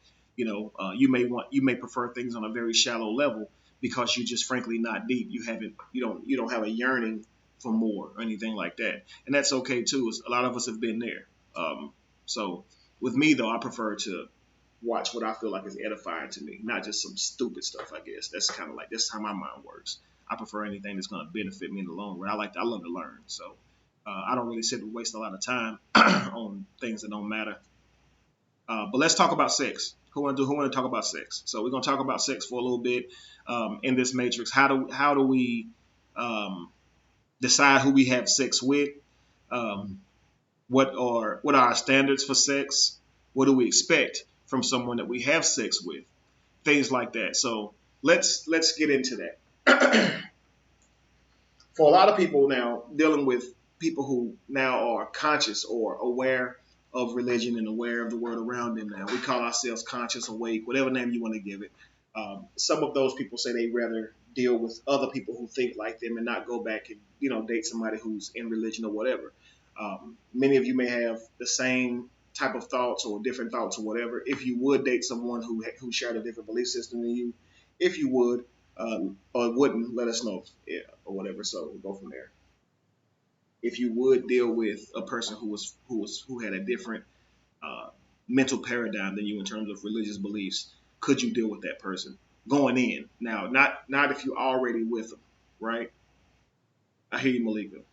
Not if you're already with that person, but going in, you're on the first date, you sit down with this person and they tell you, I'm a straight up born again Christian. I am saved by the blood of Jesus. I believe in the death, the birth, and the resurrection of my Savior. And I believe that one day he is going to crack the sky open and he is going to rapture us up and take us back to heaven with him. And we're going to walk on streets of gold. If you got a problem with that, then I got a problem with you. Take out the last part about I have a problem with you because that would make you step away. But what would you do if someone was that adamant about believing in their beliefs? So let me know. So Dirty Water says no born again Christians. No born again Christians or religious people? Or are you being specific to Christians? Just asking.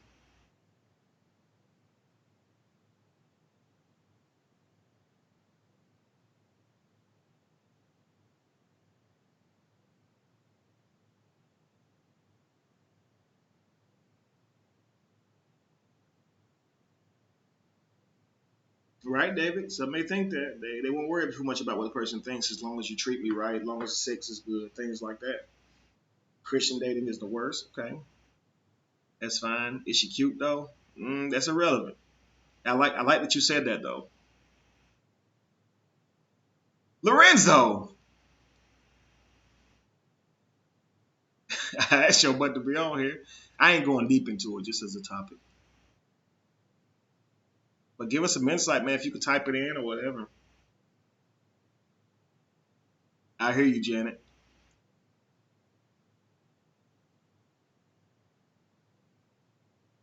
Muslim women are different. What's different about them, Brian? If you don't mind me asking.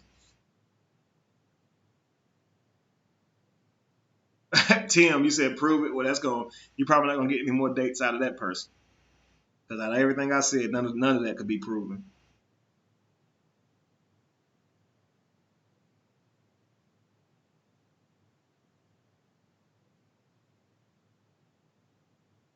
Miss J says, no, you'll always come second to their God. Absolutely, because their God demands to be first.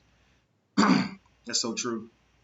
Think about how many decisions that you guys will be discussing, and then they tell you that the Lord is really urging them to go a different direction. Like y'all talking about what vacation y'all gonna go on, and you like, I choose Florida, and they like, I really think the Lord really wants to go to Kentucky this year. You can't argue with God. You got to go to Kentucky, man. You already know. You already know. I couldn't do it. I'm just going to be honest with you. No way. I'd rather you be straight up, say you thinking this, it's your thoughts. Don't try to pawn it off to no other guy, nobody. I date you. It's us. I don't need no middleman that I can't see messing around in my business. None of that. Don't tell me that he wants you to tell me something. No, nothing. We talk. All right. If he told you to tell me something, tell me like you told me. Don't come to me saying that God want me to do something for you. No, that's not gonna happen. I'm not dealing with that. And you have different types of people. Some people they want you to be a part of their ritual. They want you to say the prayer with them at the table. They want you to say the prayer at night with them. They want you to go to church with them. They want you to be part of their ritual. And me personally, just heck no, just not gonna happen.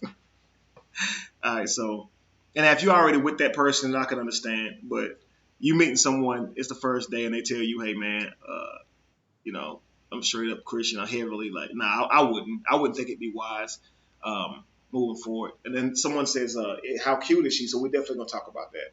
All right, so let's see what the little Renzo says. He said, I've dated some assorted Christians who respected my beliefs. The total devotee won't work. Absolutely. If a person saying, hey, I'm not gonna argue with you over what you believe.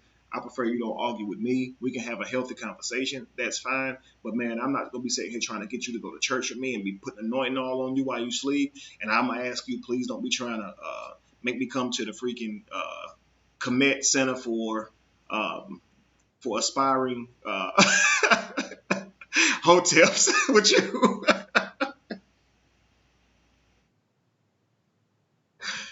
and it's something like that. You have to say, okay, I respect that, right? So yeah. But any which way, when it comes to sex, we have so many different stigmas attached to sex. So, and it's based on how we were raised, no doubt. It has to be, because where else will we get some of these ideas from? So we're gonna talk about a few of those tonight, right? So we're talking about sex. Would you be with someone who totally had a different paradigm than you? But that's about relationships. We're gonna talk about actual, literally the act of sex, like just sex, right? So we know in religion you can't have sex, right? Unless you're married. And then if you're married, according to what sect of belief you in, you can only do it in certain ways, right? So some people believe that God only wants you to do it missionary style. God actually cares about the position in which you have sex. Very weird if you ask me, but if people really do believe that strongly that a God would care about things that are so small and stupid, then okay. But I mean, hey, if he cares about enough to know the amount of hairs on your head, but they won't feed you when you're hungry, I guess that says a lot about the God you believe in, and we probably shouldn't question it, right? If you believe in that stuff. Now, dirty water, we ain't talking about like freaky stuff like that. We're talking about, okay, so let's see what Little Rizzo says. He says a Christian mystic should understand the deeper meaning and devotee. Yeah, absolutely. I agree, Lorenzo. So we're dealing with the actual act of sex, right? Now, so as a Christian, you're told that you have to be married to have sex, right? You should wait until you have sex. Some people say, yeah, no oral sex, right? No doggy style, no other styles at all, just straight missionary, right? Right? It has to be, right? I don't know why they call it missionary. That's actually mind blowing to me. Why they call it missionary? I don't know. One lays on the back, the other on top of them. It's probably like a whole blown out deep reason.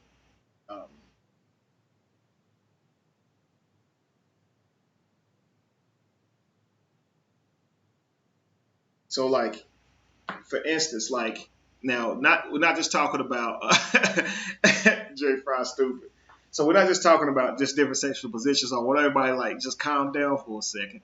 And so here's my question: as a person who does not subscribe to any belief in a character that demands you live a certain way in order to be, a good person to it, how soon should a person, or how long should a person wait to have sex? If it was your world, if it was your personal world and your morale mattered, how long do you personally feel it's okay to go to have sex, right? Or without having sex or whatever. Just to not what the world does, because we're not talking about if men can have sex as much as they want, and if women do it, they're a hoe. Like that's the matrix, right? That's this paradigm that they put out here trying to make women feel guilty for wanting to have sex when that's a natural act. So we got to get past that. So I'm asking an honest question now. How long? What's the right amount of time? Right? Now, not coming from any religion or anything like that. How do you feel about sex now as a conscious person or a person who doesn't subscribe to religion? Is it wrong? Do you feel bad? Do you still feel guilty? Things like that. Just let me know. Okay, Nathaniel, to each his or own. Okay. When both people are comfortable and want it, no certain time frame. Okay, cool. I don't think you should be reckless with sex. Just going around running at any woman is dangerous, kind of not. Okay? Right? All the physical connection, the vibe is right. Absolutely.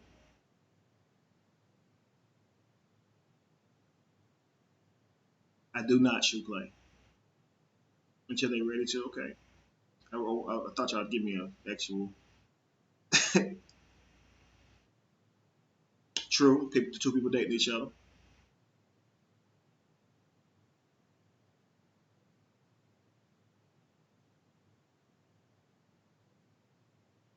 And that's actually true, Lorenzo, technically.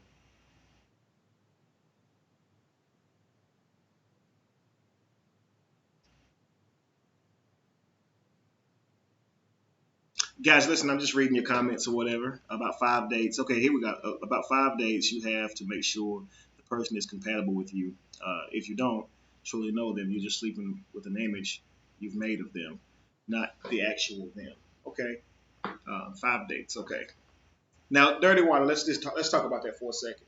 Um, what type of dates? Are you talking about dates where a man is literally courting a woman and he's taking finances and stuff and spending them and things of that nature to try to get to know this woman better or whatever? Or are you talking about like walks in the park, telephone conversations? Because why does it have to be 5 dates in terms of actually meeting up and seeing each other? Does it matter to talk on the phone and to hear each other? Because are we saying that there's more value to hearing it from a person when you can see them or just over the phone? Right? Because this is what I mean. Like you said 5 dates, but you can have people who talk over the phone and they'll talk over the phone often, right?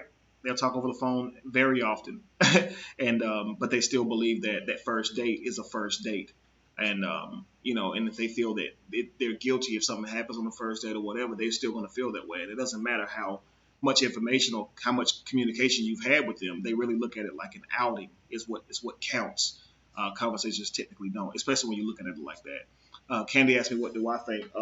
Again, I think it's based on, I guess I agree with the most of the people when both people agree that it's time. Now, that is kind of broad, though, because you may feel it's time before the other person, and we just said when both people.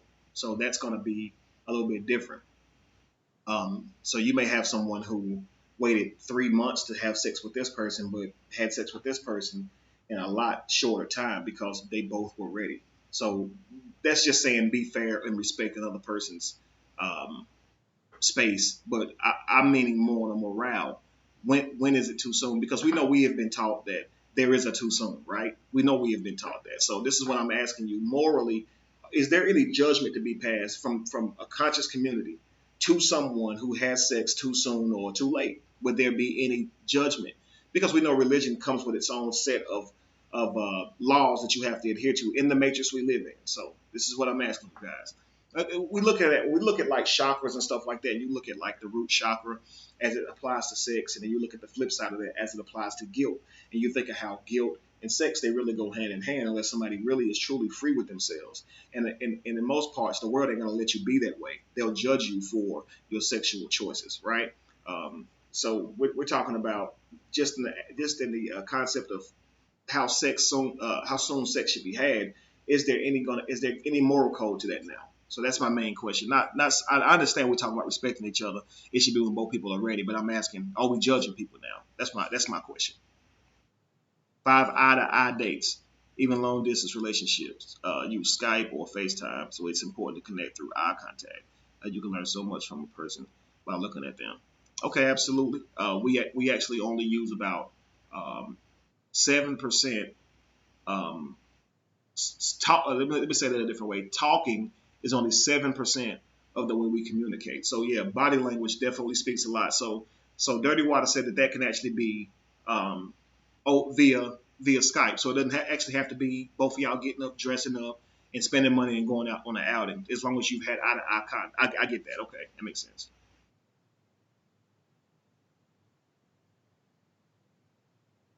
Right. Charlene said waiting is not a guarantee. That is absolutely true. Because like that's to your point, Dirty Water. So you can have several conversations with someone and they can seem like a right person, but we know that to get 5 dates, if y'all moving pretty quickly, y'all seeing each other, having many Skype conversations, that can happen pretty quickly. And even if it took the total of a year, people can be fake for a year or even longer.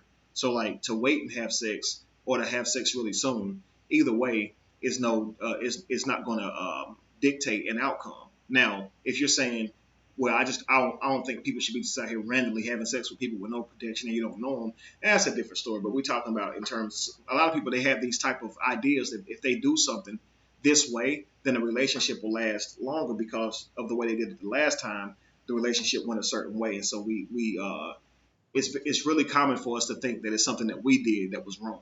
And so if I just do something a little bit differently, it can yield a different outcome. But when you're dealing with another person, it just doesn't work that way. You can do everything right, and that person still leave you alone, or not be interested anymore, or cheat, or whatever, right?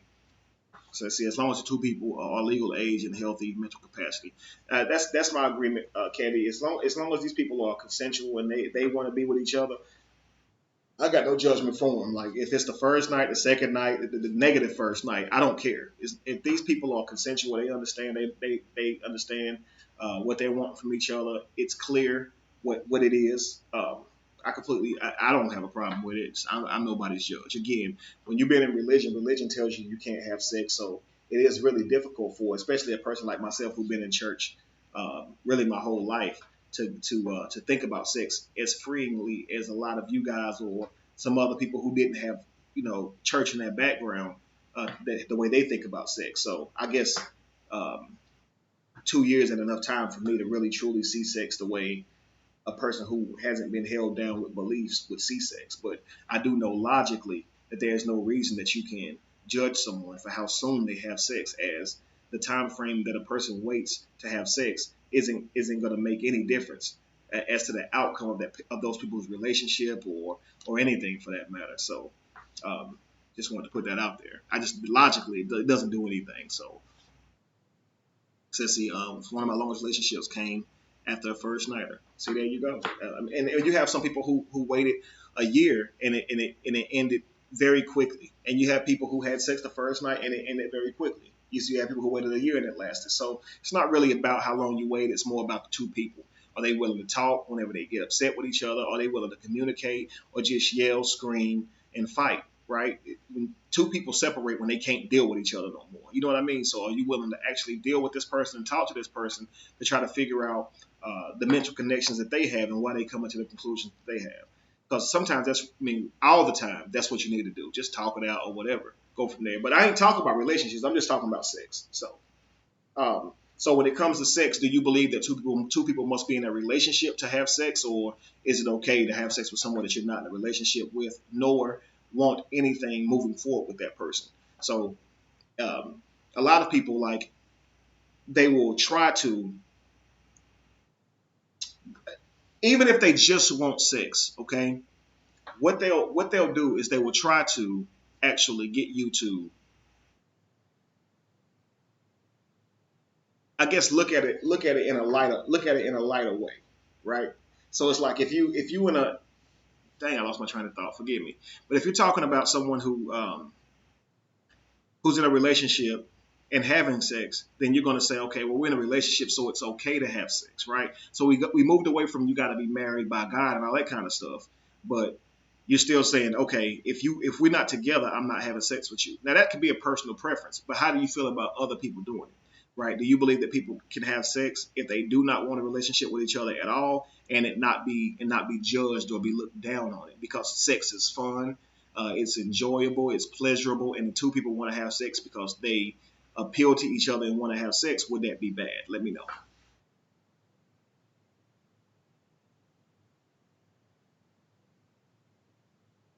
Their choice, no judgment, no sex should feel no sex, no sex should just feel natural. I agree.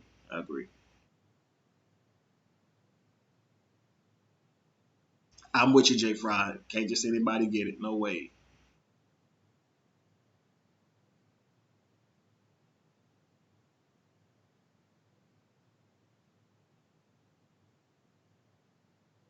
Sexual relationship is okay if the two partners practice safe sex. Okay, and what if they don't? Would it be okay then? Morally or just unsafe? This is what I'm asking you, Levy. Because I feel like we need to get away from the moral. We need to get away from trying to push our moral code on someone else and say, you're a bad person if you do this. You're a bad person if you don't do this. We need to get to a point where we can say, okay, this person makes this decision because they see it this way, not because it has any type of say on the type of person that they are, right? Because when we find people that disagree with us, the first thing we like to do is make them an enemy or make them a horrible person. And we can't have peace if we're going to be doing that, y'all. We got to understand that some people see things in a different way, and it don't mean that they're worse than you. Like, come on, y'all, let's be better than that.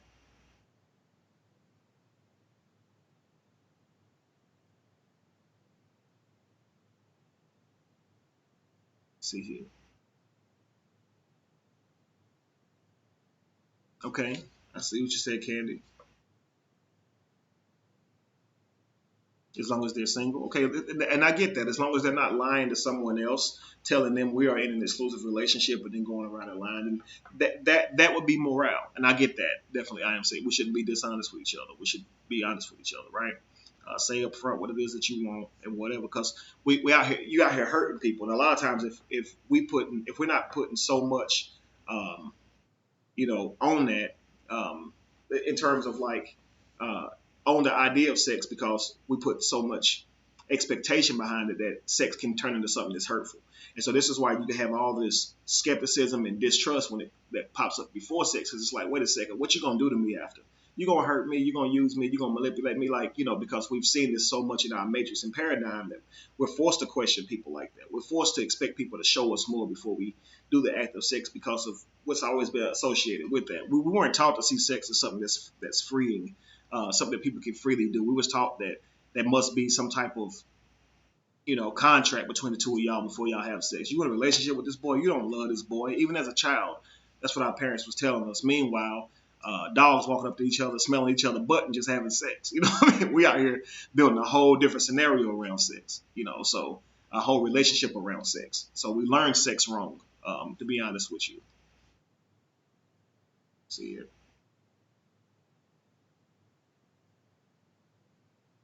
And really says unconditional love. Okay, I am said I wouldn't support it. That's my uncle boy. Don't put your mouth on every girl. I mean, hey. Nothing is wrong with being in a relationship, or with not being in a relationship. Absolutely, Sean, I agree. And nothing's wrong with being in one, right? Sex has a spiritual component to it, absolutely. And again, because sex has a spiritual component to it, and we don't look at it as that, though. We only look at the spiritual side, especially if you're religious or whatever. So a lot of times, even conscious people, conscious women, they look at sex as still a physical thing that you just want to mess with me because of whatever. Like a lot of beautiful women actually are intelligent, and people would probably be attracted to them if they weren't so pretty.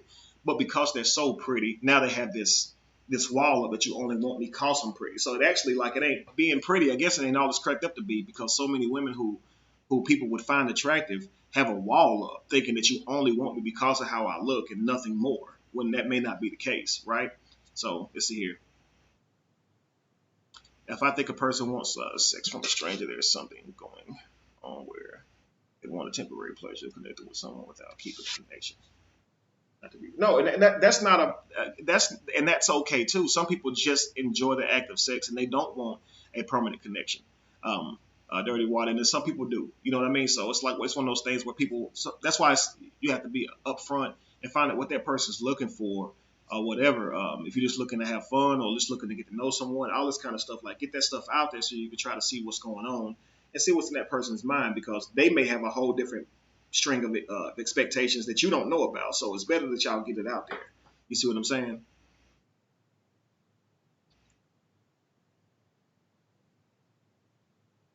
And David Lee said your expectations are for you, not others. Absolutely. I have found when I push my expectations on others, I get let down. It never turns out how I would expect for something to happen. And most of you probably suffer from the same thing, right? Don't have expectations. Just get to know someone or whatever. Tim Thomas said, let's be honest. Men want sex up front and a deeper connection grows. Now, Tim, gosh, bro, because you're right, but you're wrong. Like, it's true, but it's not truth. So let me just say this, man. Like, yes, men can be turned on by the physical anatomy of a woman. Like, man, heck yeah, men were taught to see women in that way. Men are built that way. But it doesn't mean a man does not want something with her until after he has sex with her. You see what I'm saying? A man can look at a woman and definitely find her attractive. Like, I feel like the one thing that women have to understand, number one, is that when it comes to sex, they have the power, right? Like, we know that sex is not going down until y'all want to have sex. Like, no woman leaves the house saying, I hope I get some tonight. I hope he's ready, but we know that men do, right? Men, men have to make you like him enough or whatever. And we know that it's when you're ready to do that, because they're waiting on you. it's not women waiting on the man, it's men waiting on the woman. So with that being said, women, please try to understand that a man is sight oriented, number one. And if he's interested in your physical anatomy, that does not mean he's not interested in you. It's actually good that he's interested in your physical anatomy. You would want him to be. You just don't want him to be only into that, right? So I think that, and I think it's the other way around as well. Like, people want to be wanted, but we still want to be valued as well. You see what I'm saying? Like, I don't want you to just want me just cause I look a certain way, because, you know, what's that going to matter down the road or whatever? So we all have these type of things. But, man, please be honest. Or let's be honest with each other, you know. I got to talk about this. Candy says, is it true that if a woman gives it up too soon, dudes lose interest? For some, but then for some, no. So I can't say that, you know, men who, like all men are this way, or all men. No, because the thing about it is, if they lose interest after they had sex, then they probably got what they wanted. And even if they thought they wanted more, sex is dopamine is a hell of a drug. You understand? Like, when you're really into someone physically, your brain will make you feel like you even in love with that person. So you have to understand that even when you're being honest with yourself, you still could be lying. Like, a dude could tell a woman, like, I love you, like, I'm really feeling you. Man, girl, I see a future with you, all this stuff. Man, trust me, he don't. He don't even know he don't. It's dopamine, and women do it too. You caught up in the moment, so you say things you don't actually mean, right? So, absolutely.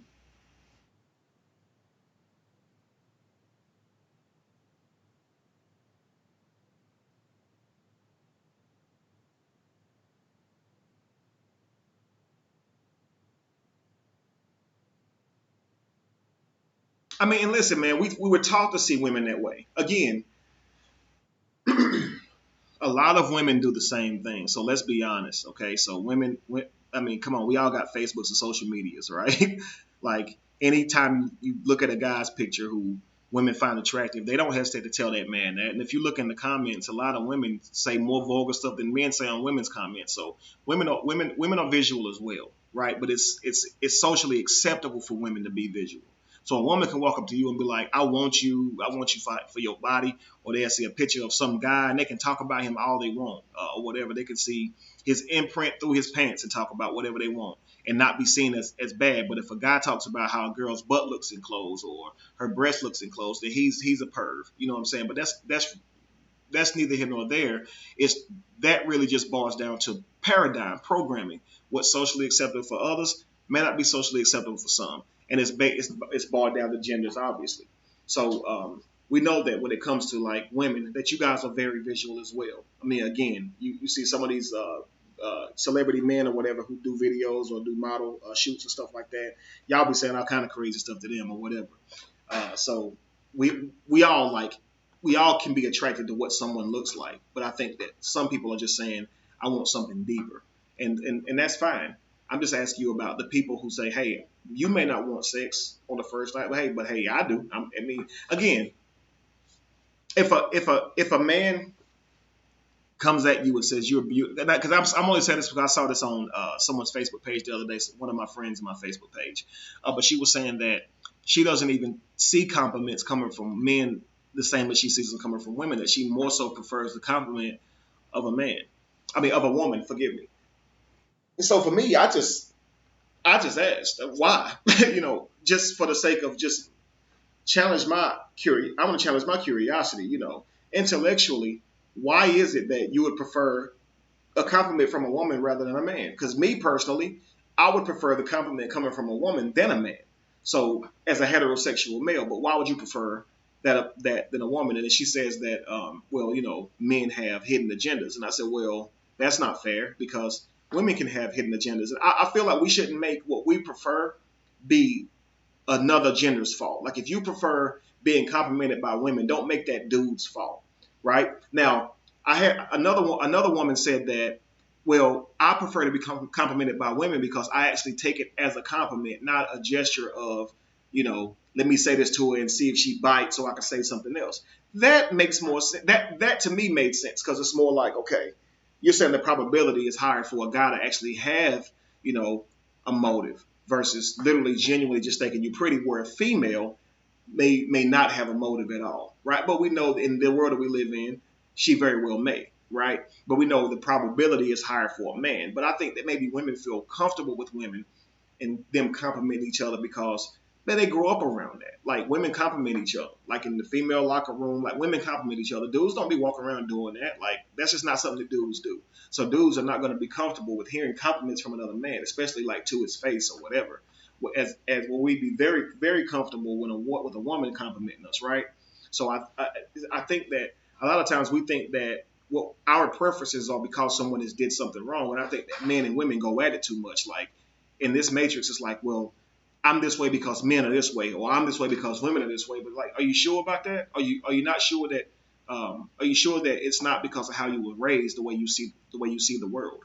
And that's what I wish we would do. Like, look at how we see, look at like the way we were raised, and say, okay, that definitely shaped how I see the world, right? Because if I'm not willing to do that, then I'm going to continue to recreate the matrix I live in. And I'm asking you guys this because. Well, I'm talking about this rather because, of course, we choose sexual partners based off a lot of times how they look, which I get it, but we know that intelligence-wise, that's not the route to go, right? But we know as children, or since children, they've told us what was beautiful by putting it in magazines, by putting it on TV, so forth and so on. They tell us what's beautiful. They tell us what we should find attractive. Now, maybe not dealing with the color or the shade of a woman, because we know they use lighter colored women, but the shape of a woman most certainly. They tell us that we should like how she is shaped if she has this. Think about this, y'all. If you go back 10 years ago, a big butt would probably be considered about flat today, which is really crazy. So is it really by visual, or is it what you're taught that you should be seeing, right? Is it natural? Because a big butt today would be too big back then, like a Sir Mix-a-Lot video. Chicks walk around right now with Sir Mix-a-Lot butts now, like Sir Mix-a-Lot butts. And when we saw a Sir Mix-a-Lot video, we thought that was funny. We wasn't saying, man, I wish girls' butts really look like that. Like no guy in school was saying that. We thought that was funny that they went and stretched and stuffed the butts, right? But now you see women walking around looking like that on the norm, and women who actually are shapely and curvy, literally, or walk around like they disfigured or something, sitting here really in their feelings and really discouraged about how they look because their butt ain't like somebody who's went and had an enhancement, right? So times are changing, man, and as long as you visual, then what's going to be visually okay 10 years from now? Is it going to be a butt that's even way bigger than the ones it's going for now? Because I'm going to tell y'all now, I can't deal.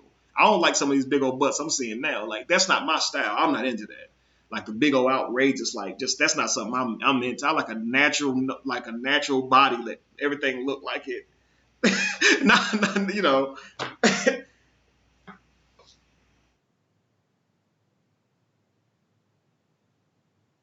I don't know how men, how do y'all feel? Like, how do y'all feel about that? Like, because I think it's funny, like, you know, men will a lot now. I'm not going to say men, like all men, but we know that there are men out here who will judge a woman and treat her with less value because she don't have a big old butt, right? But then at the same time, we'll talk junk about women who get implants. Now I'm gonna ask you a question because it's like we putting the cart before the horse by judging because we're not asking what do we contribute to this matrix. Did you compliment that girl whenever and tell her that her body was beautiful even though her butt wasn't as curvy as the next? Or did you treat her like she was, you know, less than? Did you go after the women that had the curvy bodies and make the women that didn't have the curvy bodies, you know, feel inadequate? Because you have to ask yourself, why would a woman go and get this augmentation, right? She must feel that it will make her more attractive. But why would she feel that putting silicone in her body would make her more sexually appealing? Well, because men have given her that idea. And so we have to take responsibility for the matrix that we live in and just not point fingers and be like women going and getting fake butts or men going and getting fake this or fake that.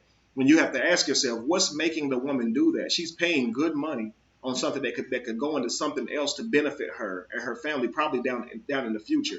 But she's now taking these funds and use them to benefit her body and how she's shaped. But why? She must believe that to be shaped a different way would yield a different response in her life or open up doors for her that otherwise would be closed. She must feel that getting this extra something in my freaking butt is going to help my life out. She must somehow feel that way, or my breasts. when we know that that's really crazy. And that's the matrix that we live in. We creating that.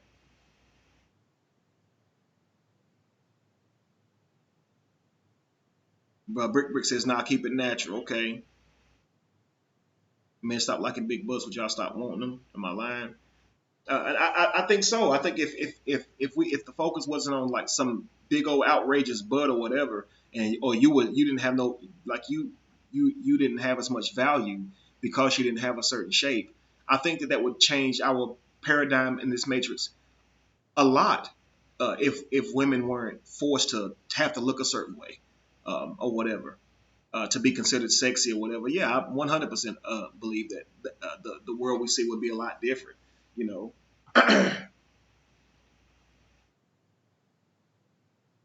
Levy said, I think women do it because of a lack of sexual appeal. And I promise you, it may not even be to appeal to men. It may be to appeal to themselves. Like, they don't think they sexy and themselves. Like, when they look in the mirror, they don't like what they see. So they believe that to have a big butt makes them prettier. But why do they believe that? Nobody just came out and said, I want a bigger butt, right? We had to first put, because in this matrix, we look at body parts like big butt, right? Big breasts, right? Like we know what we look at on the opposite sex, right? And some of you might prefer things to be less, like smaller or whatever, like small breasts. Might not like a big breast. Some of you might like small butt, small legs, whatever. But to those body parts are things that we look at in the paradigm we live in, right? We're not from another tribe who might look at the size of a bowl in your lip or the size of an earring in your ear or the tattoos on your body that you've earned through, going through different challenges in the tribe or whatever, as a means to attraction. We just look at simply how big is your butt, right? How big is your breast, right? What that mouth do, crap like that. And so none of that is really going to yield offspring. Like, I'm talking about offspring that can further this world. Like, we don't breed for reasons like creating better offspring. We mate or we breed or we have sex for things like, you attracted to me, right? You turned me on. She got a big butt. So you're thinking about this.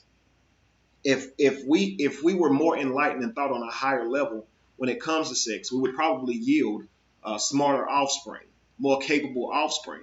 Because I'm telling you right now, dumb people out here having a lot of kids. They don't protect themselves. They sleep with anybody. They don't take care of their kids, which now this child is going to be in a worse situation where they don't have what they need on both sides. And so, which is more likely going to repeat the same problem, right? Because they're not going to get the information and the education that they should have gotten because they came through some dumb people, some people that was just robots in the matrix. They don't think, don't care about anything but except for pleasing themselves.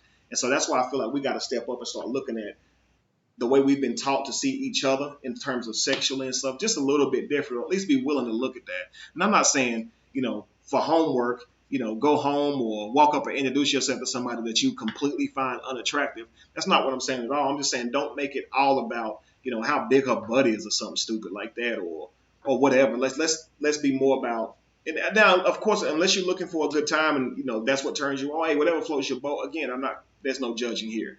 I'm just saying in terms of creating a better world and a better reality, these are things that we should take a look at. Honestly, the way we date, the way we meet each other, the way we have sex, it is not conducive for a better environment because we just really just doing it with no planning. There's really nothing that goes into it. It's just two people like each other. You look good. Hey, I look good. Let's do it. And now y'all got a baby. And both of y'all dumb, couldn't read, but y'all didn't ask each other that. Y'all just thought each other was cute. Thinking lettuce and tomato come from animals. That's hilarious, man.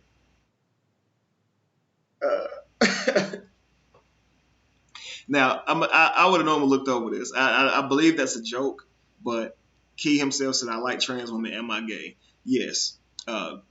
They've transformed into men, so they have penises. So you're turned on by what they look like now, which makes you gay for the same gender, but it doesn't make you homosexual because they're still men. I mean, they're still women, right? But yes, it does make you like men or men body parts because they have men body parts now, right? If we're going to get technical on the question, but it doesn't technically make you actual. homosexual because that person, as they were born, was still the opposite sex, right? And listen, man, how do you know you're not spiritually sexually attracted? How do you know that you're not? How do you know that you're not really feeling that person's energy and you just think that it's how they look because they are attractive? What if that's a real tough place to be in for a woman or man who would be known, who would be considered attractive in this matrix, to also have dope energy, right?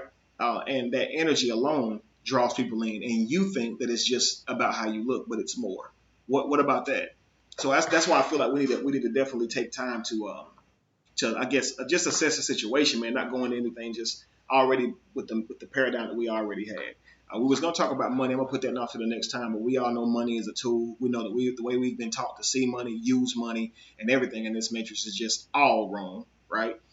Didn't even have to get into religion because we know religion all day. We will get into it most definitely, but of course it won't be specifically Christianity. We'll of course make this another show.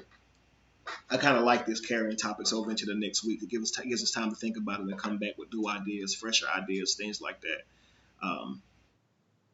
Let's see. I'm gonna see what Pay Homage said because he always say dope stuff. He said people like polygamy. People like polygamy. Hell no. Would it be like with a girl, 2 baby fathers, and both fathers? Yeah, I mean, listen, man. Because they don't know what polygamy is, they're already pretty much practicing it and don't even know what it is, nor do they care. They just, the idea of polygamy to a person who's immature is that the man just get to have sex with a bunch of women or more than one woman, and they think that it's about that. When really, in all actuality, it's not. And the only people who talk like that are people who are in monogamous relationships anyway, or single men anyway. You don't hear polygamists like, yeah, I got 3 wives, I'll be smashing all of them. Like, that's just not how polygamous men talk. Like, I know a couple, and none of them brag about all the sex they be getting. None of them. They literally talk about their family. They more family oriented. They care more about things of that nature. So it's, from what I have never saw in my personal life a polygamist arguing, joking, bragging about having 3 wives in terms of I get to have sex with these women. You know, I've never heard that personally, but I know that from a immature or an ignorant or unlearned mind, hearing the idea of polygamy, one would actually say, okay, men only want to do that because they get to have more sex. But again, we're gonna definitely cross that bridge. That's a whole can of worms, and if I open up, it'll definitely take me longer than what I'm trying to go tonight.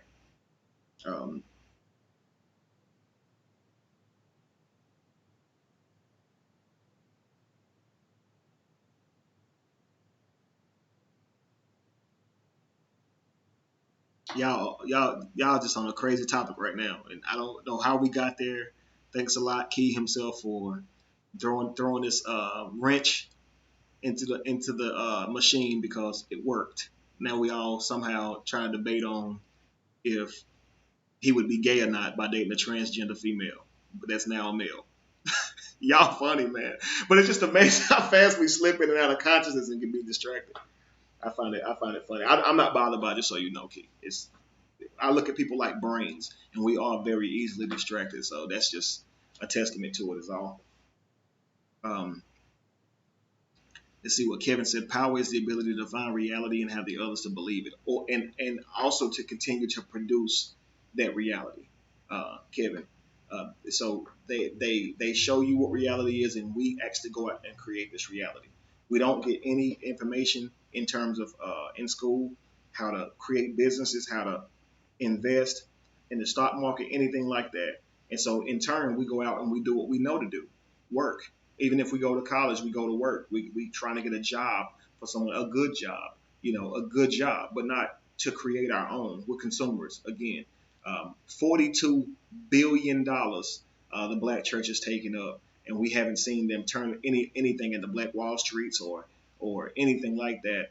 And then if you look at the amount of money that people who identify as black spend on clothing per year, then it's an astronomical amount. And to the idea, and just to think that we don't have more black clothing companies, that's really alarming to people who actually who buy so much. This means that black people have the power, or they have the commitment to make anybody rich overnight. They have the power to do that.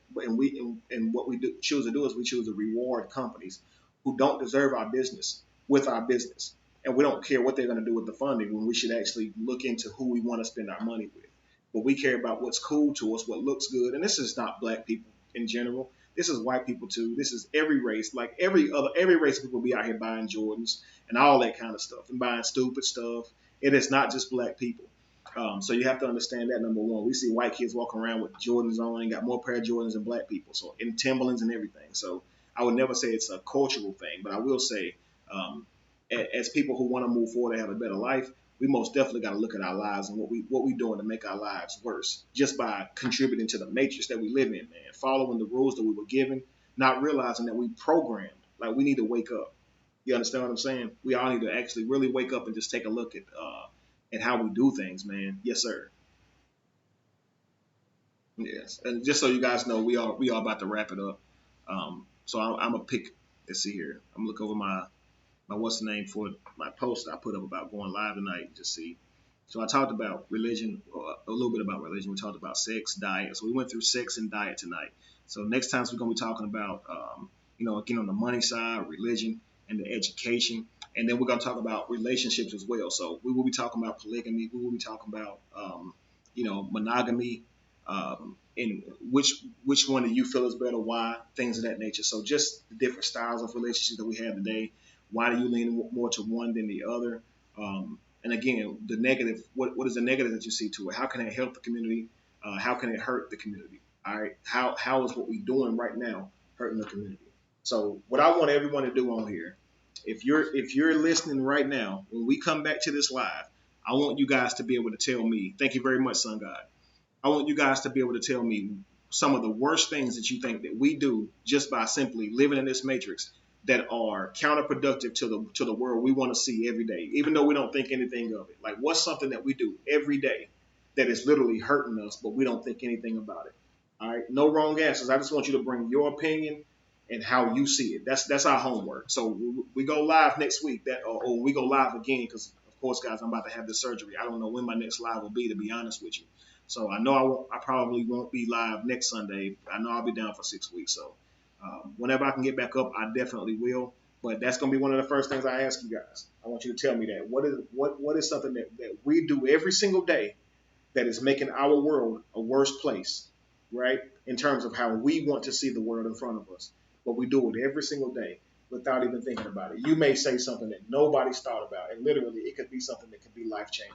So I want you to challenge yourself and just see what you can pull out of yourself, right?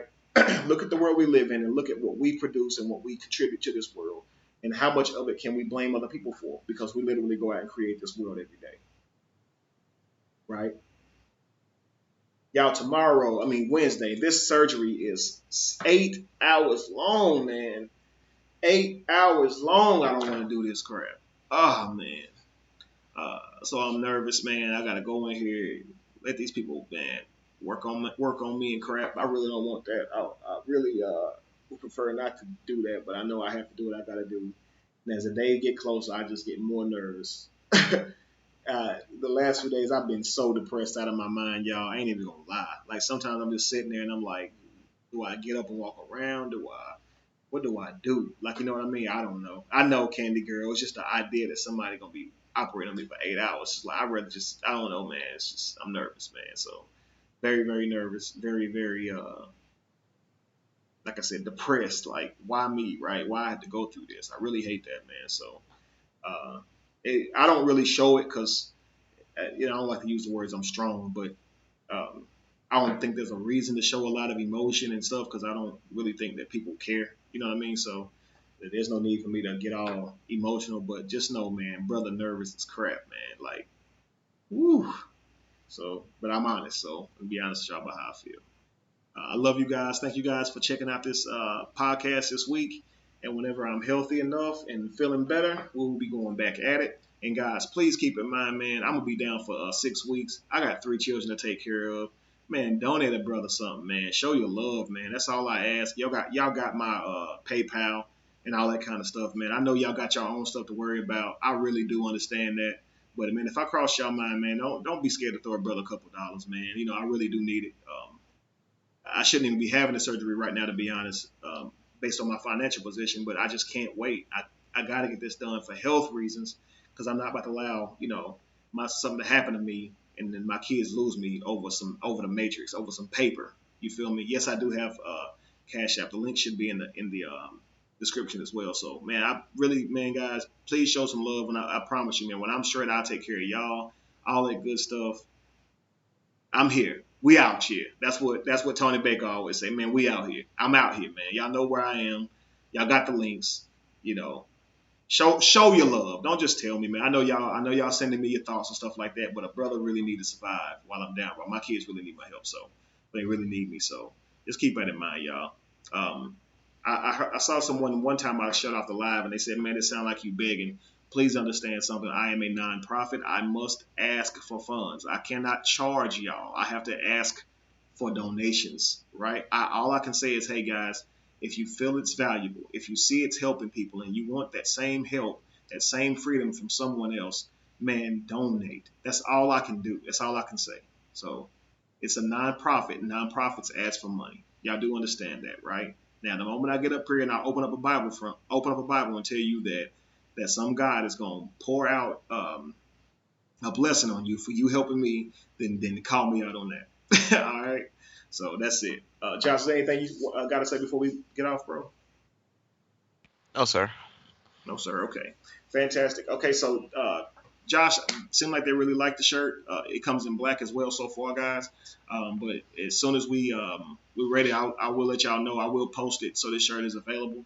And hopefully you guys will all have on a Fear No God shirt. No, fear nobody's concept of God. Nobody's God can put you in hell. Nobody's God can give you a heaven, right? They have no power other than the power that the people who believe in them give to. So why should you fear anybody's God, right? Power to the people. Power in the people, not outside of the people. Take your power back. Power's in you. All right. I gotta have you get some nice photos with these shirts, and then I'll put it up. So as soon as I get that, then it'll be on the website. So hopefully this week before go under the knife. Yeah, I'll take some photos tomorrow, bro.